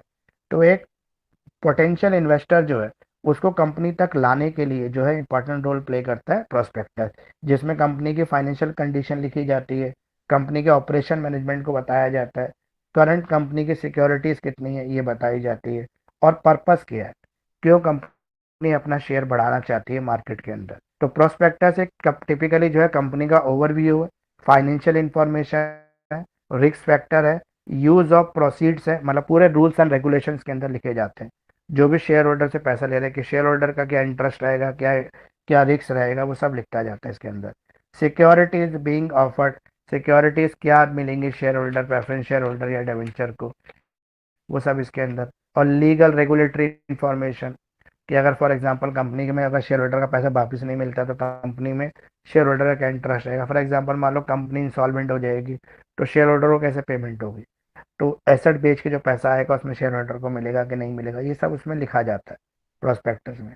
सब्सक्रिप्शन के डिटेल होते हैं, कितना पैसा अलॉटमेंट पे लेंगे, कितना पैसा एप्लीकेशन पे लेंगे, कितना फर्स्ट कॉल पे लेंगे, कितना सेकंड कॉल पे लेंगे, ये सब लिखा जाता है। मार्केट इन्फॉर्मेशन भी होती है, करंट फाइनेंशियल पोजीशन कैसी है कंपनी की मार्केट के अंदर, ये हो गया। अब कोई भी अगर मिस स्टेटमेंट कर दे, मतलब अपना शेयर सबको बेचना है मार्केट में, मान लो कोई कॉलेज ही है, झूठी इन्फॉर्मेशन देते हैं अपने प्रोस्पेक्टस में, तो क्या उसके खिलाफ कोई एक्शन हो सकता है, सिविल या क्रिमिनल एक्शन कुछ हो सकता है मिस रिप्रेजेंटेशन करने के लिए। मेरे इस समय मार्केट में स्थिति बहुत ख़राब है, लेकिन मुझे और पैसा चाहिए मार्केट से, तो मैं झूठा प्रोस्पेक्टस मैंने जारी कर दिया। उसमें लिख दिया कि मैं 100 करोड़ के प्रॉफिट में चल रहा हूँ अभी, जबकि हकीकत में मैं 10 करोड़ के लॉस में चल रहा था। लेकिन मुझे इतना ज़रूर पता था कि अगर मुझे ये पैसा मिल जाएगा तो मैं डेफिनेटली प्रॉफिट में आ जाऊँगा, बस मुझे इस पैसे की ज़रूरत है, मतलब एक क्लिक की ज़रूरत है, और वो क्लिक मुझे जब भी मिलेगा जब ये लोग मेरे कंपनी में इन्वेस्ट कर दे। तो मैंने उस इन्वेस्टमेंट को लाने के लिए झूठ झूठ प्रोस्पेक्टस में लिख दिया कि मैं 100 करोड़ के फायदे में हूं, जबकि मैं 10 करोड़ के लॉस में था। तो क्या मेरे खिलाफ कोई भी सिविल लाइबिलिटी, क्रिमिनल लाइबिलिटी कुछ बनेगा? Yes sir, damage yes for sir. Fraud भी बनेगा सर आपके ऊपर। क्योंकि मिस रिप्रेजेंटेशन चाहे कंपनी करे, चाहे कोई इंडिविजुअल करे, कोई डायरेक्टर करे, कोई शेयर होल्डर करे, तो कोई भी मिस रिप्रेजेंटेशन करके किसी को नुकसान पहुंचाने की कोशिश करता है तो उसके खिलाफ तो केस बनता ही है। तो उसी तरह से प्रोस्पेक्टस में भी कोई मिस रिप्रेजेंटेशन किया जाता है तो उसमें केस बनेगा ही बनेगा, डेफिनेटली बनेगा। उसके लिए मिस स्टेटमेंट कोई भी लिखी जाएगी तो उसको लीगल और रूल्स के अकॉर्डिंग जो है सजा मिलेगी, मतलब जितने भी उसने ब्रीच ऑफ जो भी किया है, किसी भी रूल का वायलेशन किया है, उस रूल के अकॉर्डिंग उसको सजा मिलेगी। तो मिस रिप्रेजेंटेशन में सिविल और क्रिमिनल दोनों लाइबिलिटीज बनती हैं। अगर हम सिविल लाइबिलिटी की बात करते हैं इसके अंदर, तो सिविल लाइबिलिटी में क्या होता है, जो भी मिस स्टेटमेंट है केस के अंदर, उसके अंदर एक कोर्ट में आपका सिविल का केस चल जाएगा। शेयर होल्डर या जो भी स्टेक होल्डर है जिसका इंटरेस्ट प्रभावित हुआ है, वो आपके खिलाफ केस कर देगा, उस केस को कंपनी लड़ती रहेगी और कोर्ट उसमें फाइनल डिसीजन दे देगी। ठीक है। इसके अलावा क्रिमिनल लाइबिलिटी, अगर मिस स्टेटमेंट से क्रिमिनल लाइबिलिटी की बात करें तो क्रिमिनल लाइबिलिटी कब बनेगी? क्रिमिनल लाइबिलिटी जब बनेगी जब आपका सेक्शन 63 का ब्रीच होगा प्रोस्पेक्टस के अंदर। सेक्शन 63 क्या कहता है? तो every person who authorized the issue, circulation, distribution of the prospectus that contain any statement that is incorrect, misleading in any form in which it is contained, or where any inclusion or omission, if any matter is likely to mislead, is responsible for fraud. अगर कोई भी mislead information, कोई भी गलत जानकारी, कोई भी गलत चीज शामिल की जाती है प्रोस्पेक्टस में तो वो फ्रॉड कहलाएगी। और फ्रॉड क्या है? ओमिशन है, कंसीलमेंट है किसी भी फैक्ट का। तो ये अनफेयर एडवांटेजेस देता है, तो इस वजह से शेयर होल्डर को, क्रेडिटर को कुछ लॉस हो सकता है, तो उस लॉस के लिए आपके ऊपर क्रिमिनल लाइबिलिटी बन सकती है। अब पनिशमेंट क्या है, मिस रिप्रेजेंटेशन करेंगे तो क्या पनिशमेंट मिलेगी? तो कोई भी ऐसा व्यक्ति जो found guilty of the fraud या misstatement in the prospectus, उसको 10 साल की सजा हो सकती है, मिनिमम 6 महीने की। 6 महीने से कम होगी नहीं, 10 साल से ज़्यादा नहीं हो सकती, मैक्सिमम सजा 10 साल की। He will also face a fine, उसको साथ में फाइन भी लग सकता है कोई भी ऐसा फ्रॉड करता है तो। अब है एग्जेम्पशन, क्रिमिनल लाइबिलिटी से एग्जेम्पशन कब हो सकती है? कि जब उसने गुड फेथ में, देखो कहीं पर भी एग्जेम्पशन की बात करें तो गुड फेथ, जहाँ पे ट्रू फाइंडिंग वो दे रहा है तो वहाँ पे मिसरिप्रेजेंटेशन नहीं माना जाएगा। मतलब उसको नहीं पता था कि कंपनी 10 करोड़ के लॉस में 10 लाख के लॉस में चली गई, उसको तो यही पता था जो उसको करेक्ट इन्फॉर्मेशन मिली हुई थी कंपनी की तरफ से कि हमें इवन फायदे में चल रहा है, उसने वही बोल दिया, तो उसकी तरफ से फिर कोई मिसरिप्रेजेंटेशन माना नहीं जाएगा। अच्छा, इसमें रेमेडीज भी हो सकती है मिस रिप्रेजेंटेशन में, रेमेडीज भी हैं, रेमेडीज हो सकती हैं सिविल लाइबिलिटी के लिए, जैसे रिवोकेशन टू अ कॉन्ट्रैक्ट। जैसे ही आपको पता लगे कि कोई भी मिस रिप्रेजेंटेशन आपने कर दी है, तुरंत आप एक पब्लिक जर्नल पर मतलब कुछ ऐसा कर दो कि पब्लिक में उस चीज़ को प्रकाशित कर दो, सबके नॉलेज में आ जाए, या रिफंड कर दो उनका पैसा जिससे आपने पैसा लिया, तो आपके ऊपर कोई केस नहीं बनेगा। जहाँ पर कोई भी डैमेजेस आपके ऊपर फ्रॉड से क्लेम हो रही है, उस डैमेजेस की आप पेमेंट कर दो। मतलब शेयर होल्डर ने बोला है कि मिस रिप्रेजेंटेशन की वजह से मुझे 10 लाख का नुकसान होगा, 10 लाख की पेमेंट कर दो, तो कोई केस नहीं बनेगा आपके ऊपर। तो ये रेमेडीज है। अब आ गया आपका, ये क्वेश्चन कंप्लीट हो गया आपका। अब अगला क्वेश्चन है promoter, question number 5, who are promoter, explain their position wise the company. Company company में क्या पोजीशन होती है प्रमोटर की? तो पहले शब्द तो आपको ये पता होना चाहिए कि प्रमोटर्स कौन लोग होते हैं। तो कौन लोग होते हैं प्रमोटर, बताइए। सर जो कंपनी को प्रमोट करते हैं, हम्म ये कंपनी जो भी एक्टिविटी करती है उसको प्रमोट करते हैं, उसको प्रमोटर्स कहते हैं। ये ऐसे लोग होते हैं जिनका काम कंपनी को प्रमोशन देना है। देखो कोई भी नई कंपनी मार्केट में आती है तो वो उसका शेयर कौन खरीदेगा? नई कंपनी को तो कोई पहचानता नहीं है, जानता नहीं है, उसमें क्यों अपना सॉरी, क्यों अपना पैसा लगाएंगे? उसके पीछे एक प्रमोटर चाहिए। जैसे आपने फिल्म देखी होगी, हर्षद मेहता वाली एक फिल्म आई थी, उसमें हर्षद मेहता क्या करता था, जो नई कंपनी आती थी मार्केट में उनके शेयरों को बिकवाने की जिम्मेदारी लेता था, कंपनी से पैसा लेता था कि हम आपके शेयर कंपनी में, चाहे वो झूठ बोल के सच बोल के शेयरों के भाव बढ़वा देता। पहले नया शेयर इंट्रोड्यूस हुआ 10 रुपए का, 2-3 दिन में उसका भाव इतना चढ़ जाता था कि वो 50 तक पहुंच जाता था। फिर उसके बाद मार्केट की ओरिजिनल कंडीशन जब आती थी तो वो शेयर फिर गिर जाता था, लॉस हो जाता था शेयर होल्डर को, लेकिन उस बीच में हर्षद मेहता अपना प्रॉफिट ले लेता था। तो यहाँ पर हमें ये समझना पड़ेगा कि जो प्रमोटर्स होते हैं वो कंपनी के प्रमोशन में काम करते हैं। ये कंपनी के मतलब स्टेबल पार्टनर्स होते हैं एक तरीके से। मतलब ये नहीं होता कि एक प्रमोटर है जैसे फिल्म में दिखा दिया 2-3 महीने में वो प्रॉफिट कमा के निकल गया, ऐसा नहीं होता। प्रमोटर लॉन्ग रन तक कंपनी के साथ चलते हैं, ये उसके एडवर्टाइजिंग करते हैं, ये अलग अलग शेयर होल्डर जो मार्केट के मेजर इन्वेस्टर्स होते हैं उन तक कंपनी का प्रोफाइल पहुंचाते हैं। मतलब कंपनी की विज्ञापन करने की जिम्मेदारी इन्हीं की रहती है। मतलब माउथ टू माउथ पब्लिसिटी करने का काम करते हैं ये उस हर जगह तक ले जाते हैं जहाँ से फंड रेज हो सकता है, कंपनी का जो बिजनेस है प्रमोट हो सकता है। तो प्रमोटर जो है सेक्शन 269 के अंदर डिफाइन है, जिसमें बोला गया है, कोई भी पर्सन जिसका नाम प्रोस्पेक्टस में लिखा हो, जो आइडेंटिफाइड होता हो कंपनी के थ्रू, ये कंपनी का प्रमोटर। प्रमोटर एक व्यक्ति नहीं होता, एक एजेंसी होती है जिसका काम, जो स्टॉक मार्केट में सेबी में रजिस्टर्ड होती है, प्रमोटर सेबी में रजिस्टर्ड होते हैं और वो कंपनी के एजेंट के रूप में काम करते हैं। मतलब कंपनी की मार्केट जो इमेज होती है उसको बिल्ड करने का काम करते हैं। तो person who has control over the affair of the company directly और indirectly, whereas the shareholder director otherwise. ना तो ये शेयर होल्डर होते हैं, ना ये डायरेक्टर्स होते हैं, ना कोई और होते हैं, ये होते हैं प्रमोटर। मतलब इनका डायरेक्ट इंटरेस्ट कंपनी में नहीं होता है, सिर्फ यही होता है कि इनको प्रमोट करने से पैसे मिलते हैं। तो person who arrangement with those advice direction instruction और बोर्ड ऑफ डायरेक्टर कंपनी अकाउंटमेंट एक्ट। अब प्रमोटर के टाइप कौन कौन से हैं? पहला है प्रोफेशनल प्रमोटर। प्रोफेशनल प्रमोटर वो लोग होते हैं जो अपने आप को रजिस्टर कराते हैं सेबी के अंदर। इनकी जो कंपनी होती है, ठीक है, वो सारी फॉर्मेलिटीज़ को पूरी करती है जो रजिस्ट्रेशन की फॉर्मेलिटीज़ होती हैं। उसके बाद ये कुछ कंपनीज के साथ मिलकर उनकी प्रमोशन के लिए काम करते हैं। मतलब ये रजिस्टर्ड एजेंट होते हैं मार्केट के। Occupational promote sorry occasional promoter, जो नॉर्मली प्रमोटर होते नहीं है लेकिन कई कंडीशन पे वो प्रमोटर की तरह रोल प्ले कर लेते हैं। जैसे फॉर एग्जांपल मेरी एक बहुत अच्छी कंपनी पहले से सेट, जैसे रिलायंस पहले से सेटअप कंपनी थी। जब मुकेश अंबानी नया आइडिया लेके आए जियो का, तो उन्होंने जियो को लॉन्च करना था, तो रिलायंस के प्लेटफॉर्म का यूज करके उन्होंने जियो को लॉन्च किया। तो जो रिलायंस का प्लेटफॉर्म था वो प्रमोटर का रोल प्ले कर रहा था, तो इसे ओकेशनल प्रमोटर कहते हैं। नॉर्मली ये प्रमोटर नहीं होते, लेकिन प्रमोटर जैसा रोल प्ले करते हैं। और कई मामलों के अंदर गवर्नमेंट भी प्रमोटर का रोल प्ले करती है। जैसे अगर आपको याद होगा, जब जियो की लॉन्चिंग हुई थी, तो सेंट्रल गवर्नमेंट की तरफ से प्रधानमंत्री गए थे उसको लॉन्च करने के लिए, और प्रधानमंत्री ने गवर्नमेंट के प्लेटफॉर्म का यूज कर कर उसको प्रमोट किया था जियो को। उसके पीछे रीजन ये दिया गया कि हम फ्रीडम ऑफ मोबिलिटी लाना चाहते हैं, यानी कि सस्ता नेट और सस्ता जो मोबाइल है वो सबकी रीच में लाना है। इस वजह से गवर्नमेंट जो है इसको प्रमोट कर रही है जियो को। जैसे आपको याद भी होगा अगर, तो जियो के आने से पहले 300 रुपये का 1 GB डाटा मिलता था मोबाइल यूजर्स को।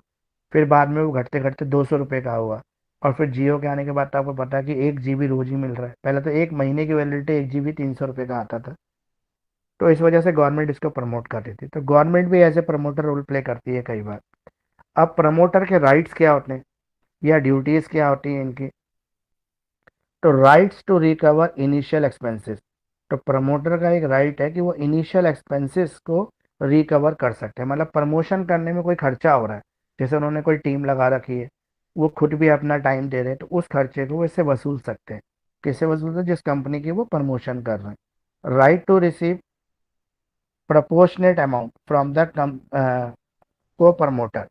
अगर कोई को प्रमोटर है जिसके साथ, फॉर एग्जांपल मान लो एक एजेंसी को कंपनी ने प्रमोशन के लिए अपॉइंट किया हुआ है, लेकिन उसके साथ मिलकर दूसरा व्यक्ति जो है वो को प्रमोशन का काम कर रहा है, तो को प्रमोटर जो है अपने प्रमोटर से, जो मेन प्रमोटर है, उससे पैसा वसूल कर सकता है। रेमोस्ट्रेशन, कई बार सैलरी भी होती है प्रमोटर की, कई बार सैलरी होती है कंपनी के, जो प्रमोटर होते हैं उनकी सैलरी फिक्स कर देते हैं, तो वो सैलरी ले सकते हैं कंपनी से।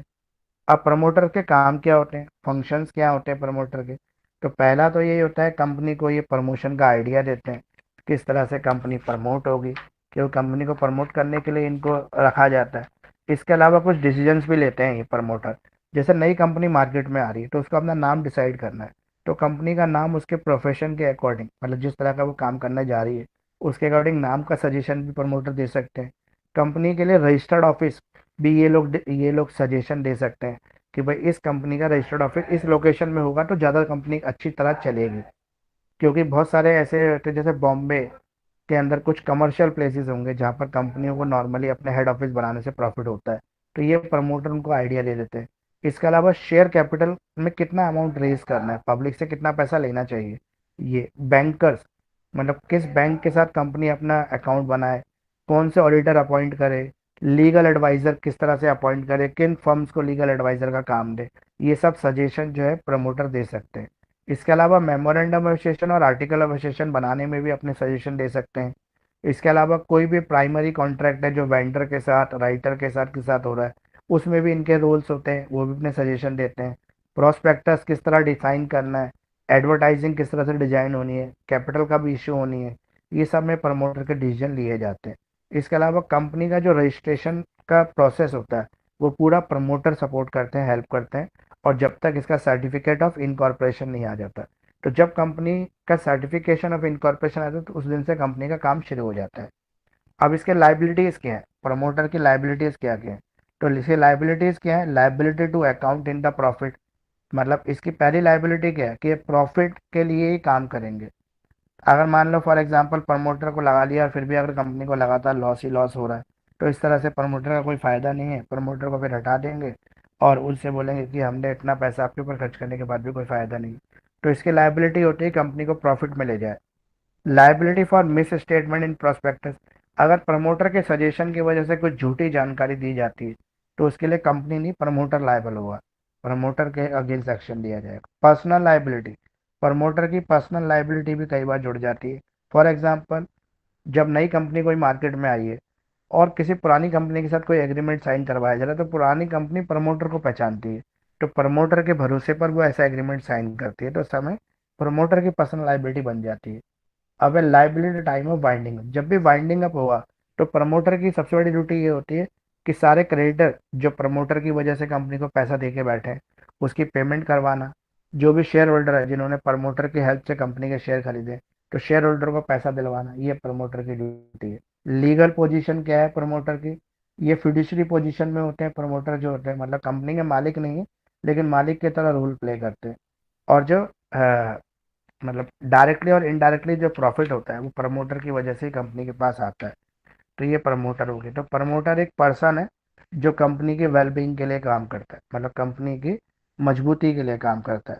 तो एक प्रोफेशनल पर्सन है या एजेंसी है जो कंपनी को मार्केट के अंदर स्टेबल पोजीशन में ले जाती है, और कंपनी की बिगनिंग से लेकर उसके लास्ट तक प्रमोटर जो है कंपनी के साथ जुड़े रहते हैं। तो ये प्रमोटर भी कंप्लीट हो गया आपका। अगला क्वेश्चन है question number 6, describe in detail the corporate veil theory. तो कॉर्पोरेट वेल थ्योरी जो है ये इंपॉर्टेंट है। State the circumstances under which the corporate will of a company is lifted, any separate legal existence of it is ignored। तो corporate veil की हम बात कर रहे हैं। तो कॉर्पोरेट वेल, जो ये वर्ड है वेल, इसका मीनिंग क्या होता है? पर्दा। तो पर्दा किस तरह का पर्दा है यहाँ पे, और उस पर्दे को कब हटाया जा सकता है?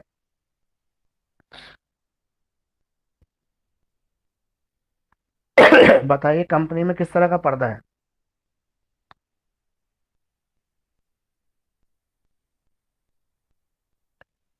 ये तो सिंपल ही है, तो आप बता ही सकते हो।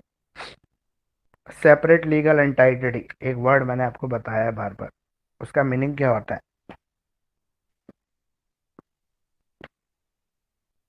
कोई भी क्लास से पहले थोड़ा सा पढ़ लिया करो ताकि। सर इसमें कंपनी की अपनी आइडेंटिटी होती है जो वो हर किसी को नहीं बता सकती। नहीं नहीं, बता तो सकती है, शेयर होल्डरों से अलग होती है। हाँ जी सर। फॉर एग्जाम्पल, मैंने और मेरे भाई ने मिलकर कंपनी बना दी, कंपनी को मैंने रजिस्टर्ड करा लिया, ठीक है। अभी फॉर एग्जाम्पल ये समझो, दो लोगों की वैसे कंपनी होती नहीं है दो लोगों की, पर समझ लो थोड़ी देर के लिए। अब कंपनी की कोई भी लाइबिलिटी है, वो मेरी लाइबिलिटी है, मेरे भाई की है, कंपनी की है? बता। सर एक बार दोबारा बताना। मैंने और मेरे सर भाई ने आप दोनों मिलकर की है। एक कंपनी ने रजिस्टर करा ली, ठीक है। उस कंपनी की कोई लाइबिलिटी है, तो वो मेरी लाइबिलिटी है, मेरे भाई की है, कंपनी की है? सर कंपनी की है। कंपनी की है सर। कंपनी की है। उस लाइबिलिटी को ना तो मुझसे वसूल सकते हैं, ना मेरे भाई से वसूल सकते हैं, ना हम दोनों से भी नहीं वसूल सकते, कंपनी से ही वसूला जाएगा। तो इसे कहते हैं कॉर्पोरेट वेल। वेल मतलब एक पर्दा है जो मालिक के बीच में और कंपनी के बीच में लगा दिया गया है। इस पर्दे का ये फायदा है कि इस पर्दे के अंदर अलग फिल्म दिखेगी, इस पर्दे के पीछे अलग फिल्म दिखेगी। यानी कि अगर कंपनी के बिहाफ पर हम दोनों भाइयों ने कोई भी एग्रीमेंट साइन किया तो वो कंपनी ने साइन किया है, कंपनी की ऑथराइज सिग्नेटरी अगर उसके ऊपर हो गई है। ऑथराइज सिग्नेटरी समझते हैं ना क्या होता है? सील, कंपनी की सील लग गई, मोहर लग गई, तो कंपनी उस कॉन्ट्रैक्ट को साइन कर रही है, कंपनी उस लाइबिलिटी के लिए जिम्मेदार है, मैं या मेरा भाई नहीं है। अदरवाइज मैंने और मेरे भाई ने ही कंपनी बनाई है, हमारा ही पैसा लगा हुआ है, लेकिन फिर भी हम नहीं, अलग है। तो इसे कहते हैं कॉर्पोरेट वेल। एक पर्दा है जो दोनों के बीच में, कंपनी के मालिक और कंपनी के बीच में एक पर्दा है, तो कॉर्पोरेट वेल। अब इस पर्दे को कब हटा सकते हैं, कब हटाएंगे बताओ? ऐसे तो मैं तो जब धोखे कंपनी धोखा लॉस में करने जा लगूंगा। जब कंपनी लॉस में जा रही हो सर। नहीं नहीं, लॉस में जा रही हो तो भी नहीं होता। फॉर एग्जाम्पल मान लो कि कंपनी घाटे में चली गई और हम दोनों के पास बहुत पैसा है, तो फिर भी इस पर्दे को नहीं हटा सकते। क्यों नहीं हटा सकते भाई? कंपनी अलग व्यक्ति है, उसको लॉस हुआ तो मैं, मेरे भाई को लॉस हुआ तो मुझसे क्यों वसूलोगे? मेरी क्या गलती है भाई? मेरे भाई का लॉस है। उसी तरह से कंपनी के लॉस को मुझसे नहीं वसूल सकते, ना मेरे भाई से, क्योंकि कंपनी अलग पर्सन है। आपने खुद ही तो बोला कॉर्पोरेट लीगल आइडेंटिटी, वो अलग पर्सन है। लेकिन इसको जब हटा सकते हैं जब हम इस तरह का फ्रॉड कर रहे हो कि कंपनी के नाम से पैसा लेकर अपने पर्सनल यूज में कर रहे हो, पर्सनल यूज में अपना अलग से बिजनेस सेटअप कर लिया हमने, और कंपनी के नाम पे उधारी बढ़ाए जा रहे हैं, बढ़ाए जा रहे हैं। तो जहाँ पे आप फ्रॉड करते हैं, रॉन्गफुल कंडक्ट करते हैं, गलत व्यवहार करते हैं, तो वहाँ पे ये कॉर्पोरेट वे लिफ्ट हो जाती है, मतलब इस पर्दे को हटा देते हैं। तो इस तरह से समझोगे तो आपको जल्दी समझ में आ जाएगा। जहाँ पर भी फ्रॉड किया जा रहा है, कंपनी के जो ऑनर है या जो कंपनी के मालिक है वो रॉन्गफुल कंडक्ट कर रहे हैं, वो गलत व्यवहार कर रहे हैं, तो इस पर्दे को हटाया जा सकता है। अगला है अल्टर ईगो और शैम एंटाइटिस। अब ये क्या है ये बताओ?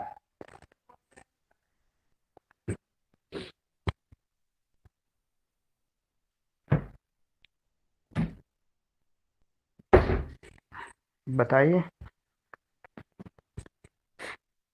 जो भी मैंने असाइनमेंट दे रखे, जिनके पास असाइनमेंट है वो तो एक बार पढ़ लिया करो, ताकि आपको थोड़ा थोड़ा आइडिया रहे, ताकि एग्जाम में दिक्कत ना हो एकदम से ना। तो जो शेयर होल्डर होते हैं, डायरेक्टर होते हैं, अगर कई बार वो ऐसा काम कर लेते हैं जिसकी वजह से कंपनी के नाम का इस्तेमाल कर कर वो अपना फ़ायदा बना लेते हैं, मतलब वो अपना मतलब कंपनी का रिप्रेजेंटेशन किया। जैसे मैं कहीं भी जाऊंगा, अगर मैंने कंपनी बनाई है तो लोग मुझे कंपनी मानेंगे ना, और मैं कंपनी के नाम को लेकर कहीं पर भी अनऑथराइज, मतलब मेरे पास कंपनी की सिग्नेचरी नहीं है, लेकिन फिर भी मैंने कंपनी के बिहाफ पे कोई एग्रीमेंट साइन कर लिया अपने इंडिविजुअल बेनिफिट के लिए, तो उस कंडीशन में कंपनी की कॉर्पोरेट वेल लिफ्ट हो जाती है और कंपनी और मालिक एक हो जाते हैं। अंडर कैपिटलाइजेशन सर मैंने, एक्सक्यूज मी, हाँ जी, सर ये एक बार दोबारा से रिपीट कर दीजिए, ये नहीं समझ में आया थोड़ा सा। ये तो वैसे ही बहुत सिंपल था। मान लो कि मैंने कहीं पर, मेरे ऑथराइज सिग्नेचरी नहीं है मेरे पास कंपनी के। ऑथराइज सिग्नेचरी मतलब ये होती है कि कंपनी का एग्रीमेंट तभी वैलिड माना जाता है जब उसके पास ऑथराइज सिग्नेटरी, मतलब जिस पर्सन के पास ऑथराइज सिग्नेटरी है वो साइन करेगा behalf of the company agreement, तभी कंपनी का एग्रीमेंट माना जाएगा। लेकिन मेरी कंपनी है, मेरे भाई की कंपनी है, मतलब मेरे जैसे 10 लोगों की कंपनी है, और मैं कहीं पर भी जाता हूँ तो मुझे लोग वो कंपनी तो मानेंगे। तो मैंने कंपनी के बिहाफ पर कोई एग्रीमेंट साइन कर दिया जबकि मेरे पास ऑथराइज सिग्नेटरी तो है ही नहीं। तो उस ठीक है। कंडीशन में अगर कोई लाइबिलिटी बनेगी तो कॉर्पोरेट वेल लिफ्ट हो जाएगी और कंपनी की लाइबिलिटी मेरी पर्सनल लाइबिलिटी बन जाएगी। कॉर्पोरेट ठीक मतलब है वो सर। पर्दा हट जाएगा बीच में से। अब है अंडर कैपिटलाइजेशन। मान लो कि मेरी जो फाइनेंशियल ऑब्लिगेशंस हैं, ठीक है, मेरी जो फाइनेंशियल लाइबिलिटीज़ हैं वो अंडर कैपिटलाइजेशन में आ गई। अंडर कैपिटलाइजेशन मतलब मैंने जब भी कंपनी के शेयर इशू किए होंगे या क्रेडिटर को बताया हो कि मेरी 50 करोड़ की कंपनी है, लेकिन मैंने झूठ बोल दिया था उस समय मेरी कंपनी सिर्फ 30 करोड़ की थी, तो अंडर कैपिटलाइजेशन हो गया ना वो। तो उस कंडीशन में भी कॉर्पोरेट वेल लिफ्ट हो जाती है और पर्सनल लाइबिलिटी बन जाती है। कंपनी की लाइबिलिटी पर्सनल लाइबिलिटी हो जाती है, मतलब पर्सनल एसेट में से पैसा वसूला जाता है। अगर कॉर्पोरेट वेल लगी रहे, पर्दा लगा रहे, तो जो पर्सनल लाइबिलिटी होती है मालिक की वो कंपनी की लाइबिलिटी के लिए जिम्मेदार नहीं, मतलब पर्सनल एसेट से कंपनी की लाइबिलिटी पेमेंट नहीं करेंगे। लेकिन अगर कॉर्पोरेट वेल लिफ्ट हो जाएगी तो फिर करेंगे, पर्सनल एसेट से कंपनी की लाइबिलिटी की पेमेंट करनी पड़ जाएगी। अब है ग्रुप ऑफ इंटरप्राइजेज। मान लो कि जियो नाम से ग्रुप ऑफ इंटरप्राइजेज है, जैसे रिलायंस इंडस्ट्री है, उसका एक पार्टनर जियो भी है। अगर कोई पैसा जो रिलायंस ग्रुप ऑफ इंडस्ट्रीज की देनदारी थी या रिलायंस एनर्जी की थी, रिलायंस एनर्जी में पेट्रोल और ये सीएनजी वगैरह ये सब आ जाता है, तो रिलायंस एनर्जी को 50 करोड़ रुपए किसी के देने थे, वो लॉस में चल रही है और जियो प्रॉफिट में चल रहा है, लेकिन दोनों है तो रिलायंस ग्रुप के ही प्रोडक्ट, मतलब दोनों रिलायंस ग्रुप की इंडस्ट्रीज है। लेकिन इनके बीच में भी तो कॉर्पोरेट वेल है, इनके बीच में भी कॉर्पोरेट वेल है ना, क्योंकि जियो का पैसा जियो चुकाएगा और रिलायंस एनर्जी का पैसा रिलायंस एनर्जी चुकाएगी। आपस में एक दूसरे की लाइबिलिटी को ना प्रॉफिट को ये मतलब भी अपने आपस में लेंगे, इंटर एक्सचेंज करें। लेकिन इस पर्दे को भी जब हटाया जा सकता है जब हमने रिलायंस एनर्जी में जो पैसा इन्वेस्ट हुआ था उसको जियो ग्रुप में इस्तेमाल कर लिया। समझ में आया ये? तो हम इस कॉर्पोरेट वेल को लिफ्ट कर देंगे और रिलायंस की देनदारी जियो के ऊपर चढ़ जाएगी। क्लियर है? ये ग्रुप ऑफ इंडस्ट्रीज में आता है। मतलब आपने रिलायंस एनर्जी के नाम पे पैसा लिया पब्लिक से और लगा दिया जियो के प्रमोशन में, तो फिर कॉर्पोरेट वेल लिफ्ट हो जाएगी और जियो के एसेट से आपको इस लाइबिलिटी की पेमेंट करनी पड़ जाएगी। अनजस्ट एंट्रीचमेंट ऑफ इम्प्रॉपर एडवांटेज, कहीं पर भी आपके एडवांटेजेस इम्प्रॉपर हो जाए, मतलब गलत तरीके से आपको फ़ायदा उठाएं आप, तो कॉर्पोरेट वेल लिफ्ट हो जाएगी। पब्लिक इंटरेस्ट में भी कई बार कॉर्पोरेट वेल लिफ्ट कर दी जाती है। जब कोर्ट ये देखती है कि मालिकों ने कुछ गलत तरीके से पैसा कमाया है तो वो कॉर्पोरेट वेल लिफ्ट कर देती हैं।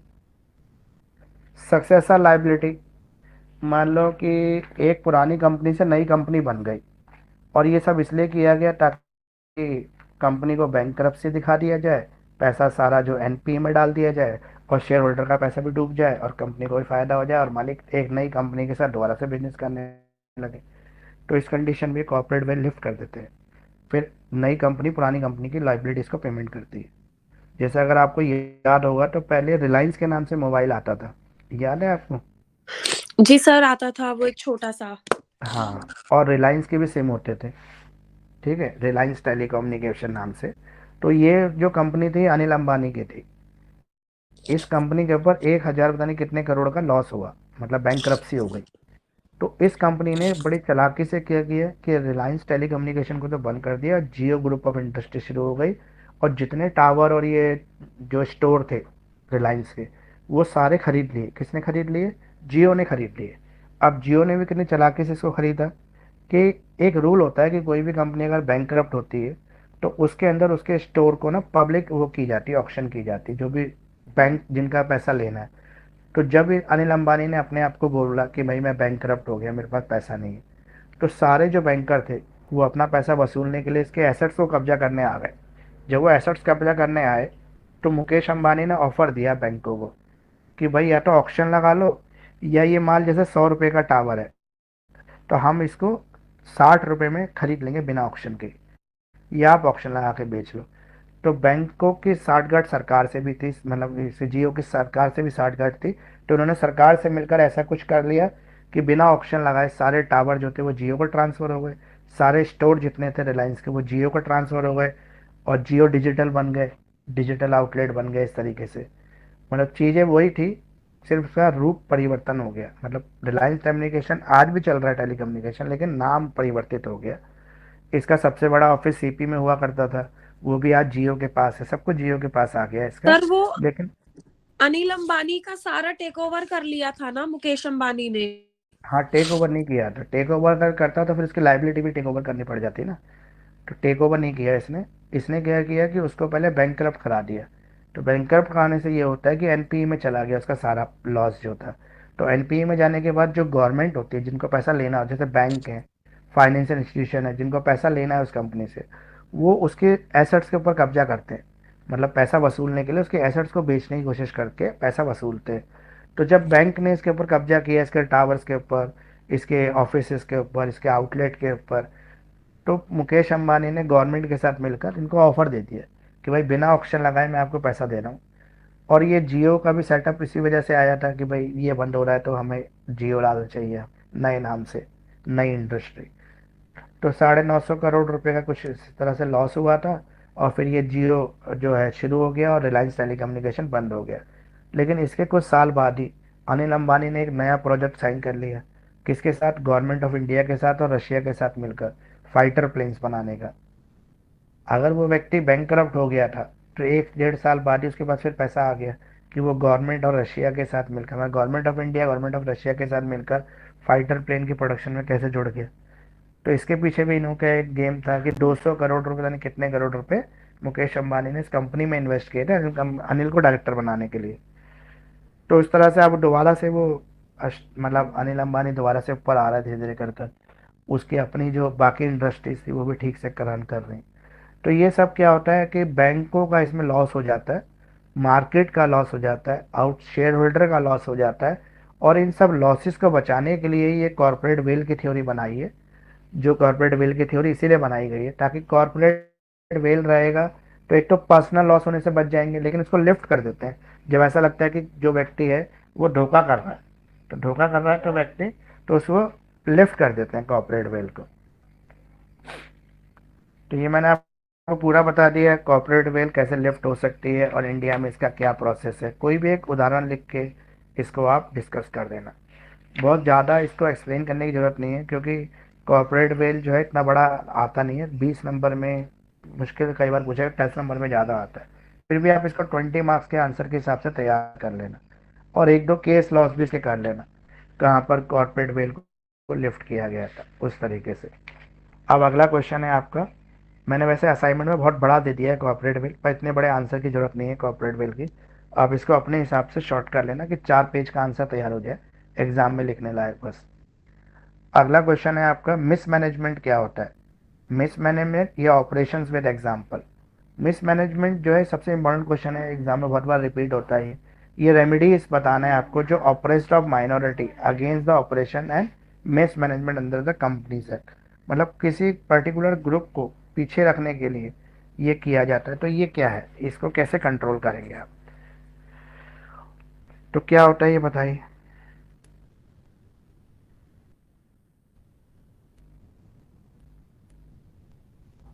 सर ऑपरेशन का मतलब होता है अनजस्टिस और क्रूल एक्सरसाइज ऑफ अथॉरिटी, और मिस रिप्रेजेंट का मतलब होता है conduct affair in some harmful or dishonest.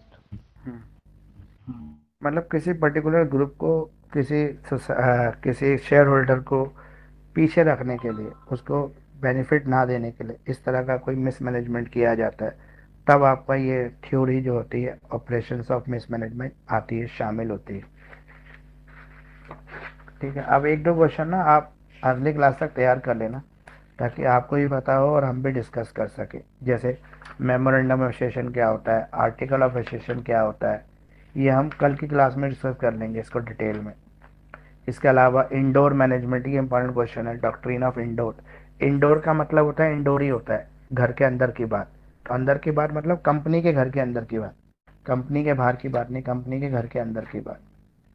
तो ये कर लेना। और एक चीज़ और है कि जितने बच्चे क्लास ज्वाइन करते हैं अपने नाम से ज्वाइन करें, उल्टे सीधे नामों से ज्वाइन करते पता नहीं लगता किसने क्लास ज्वाइन की। और जितने भी बच्चे क्लास को ज्वाइन कर रहे हैं वो इस वीडियो को मैं अभी रिकॉर्डिंग को अपलोड करूँगा तो उस पर कमेंट भी करें, लाइक भी करें, ताकि प्रमोट हो वीडियो और बच्चों तक पहुँचे। जितने भी आपके ग्रुप हैं उनमें शेयर करो इसको, ताकि अधिक से अधिक बच्चों को जो है इसका बेनिफिट मिल सके। क्योंकि सबको समझ में आना चाहिए कंपनी लॉ और सबके अच्छे मार्क्स भी आने चाहिए। तो इसको हम कंटिन्यू करेंगे अब अगले क्लास में। अगले क्लास का टाइम मैं ग्रुप में ही आपको शेयर कर दूंगा, आपको वहाँ मिल जाएगा। कोई और डाउट है पर्टिकुलर, कोई आपको पूछना है तो आप एक बार पूछ लें।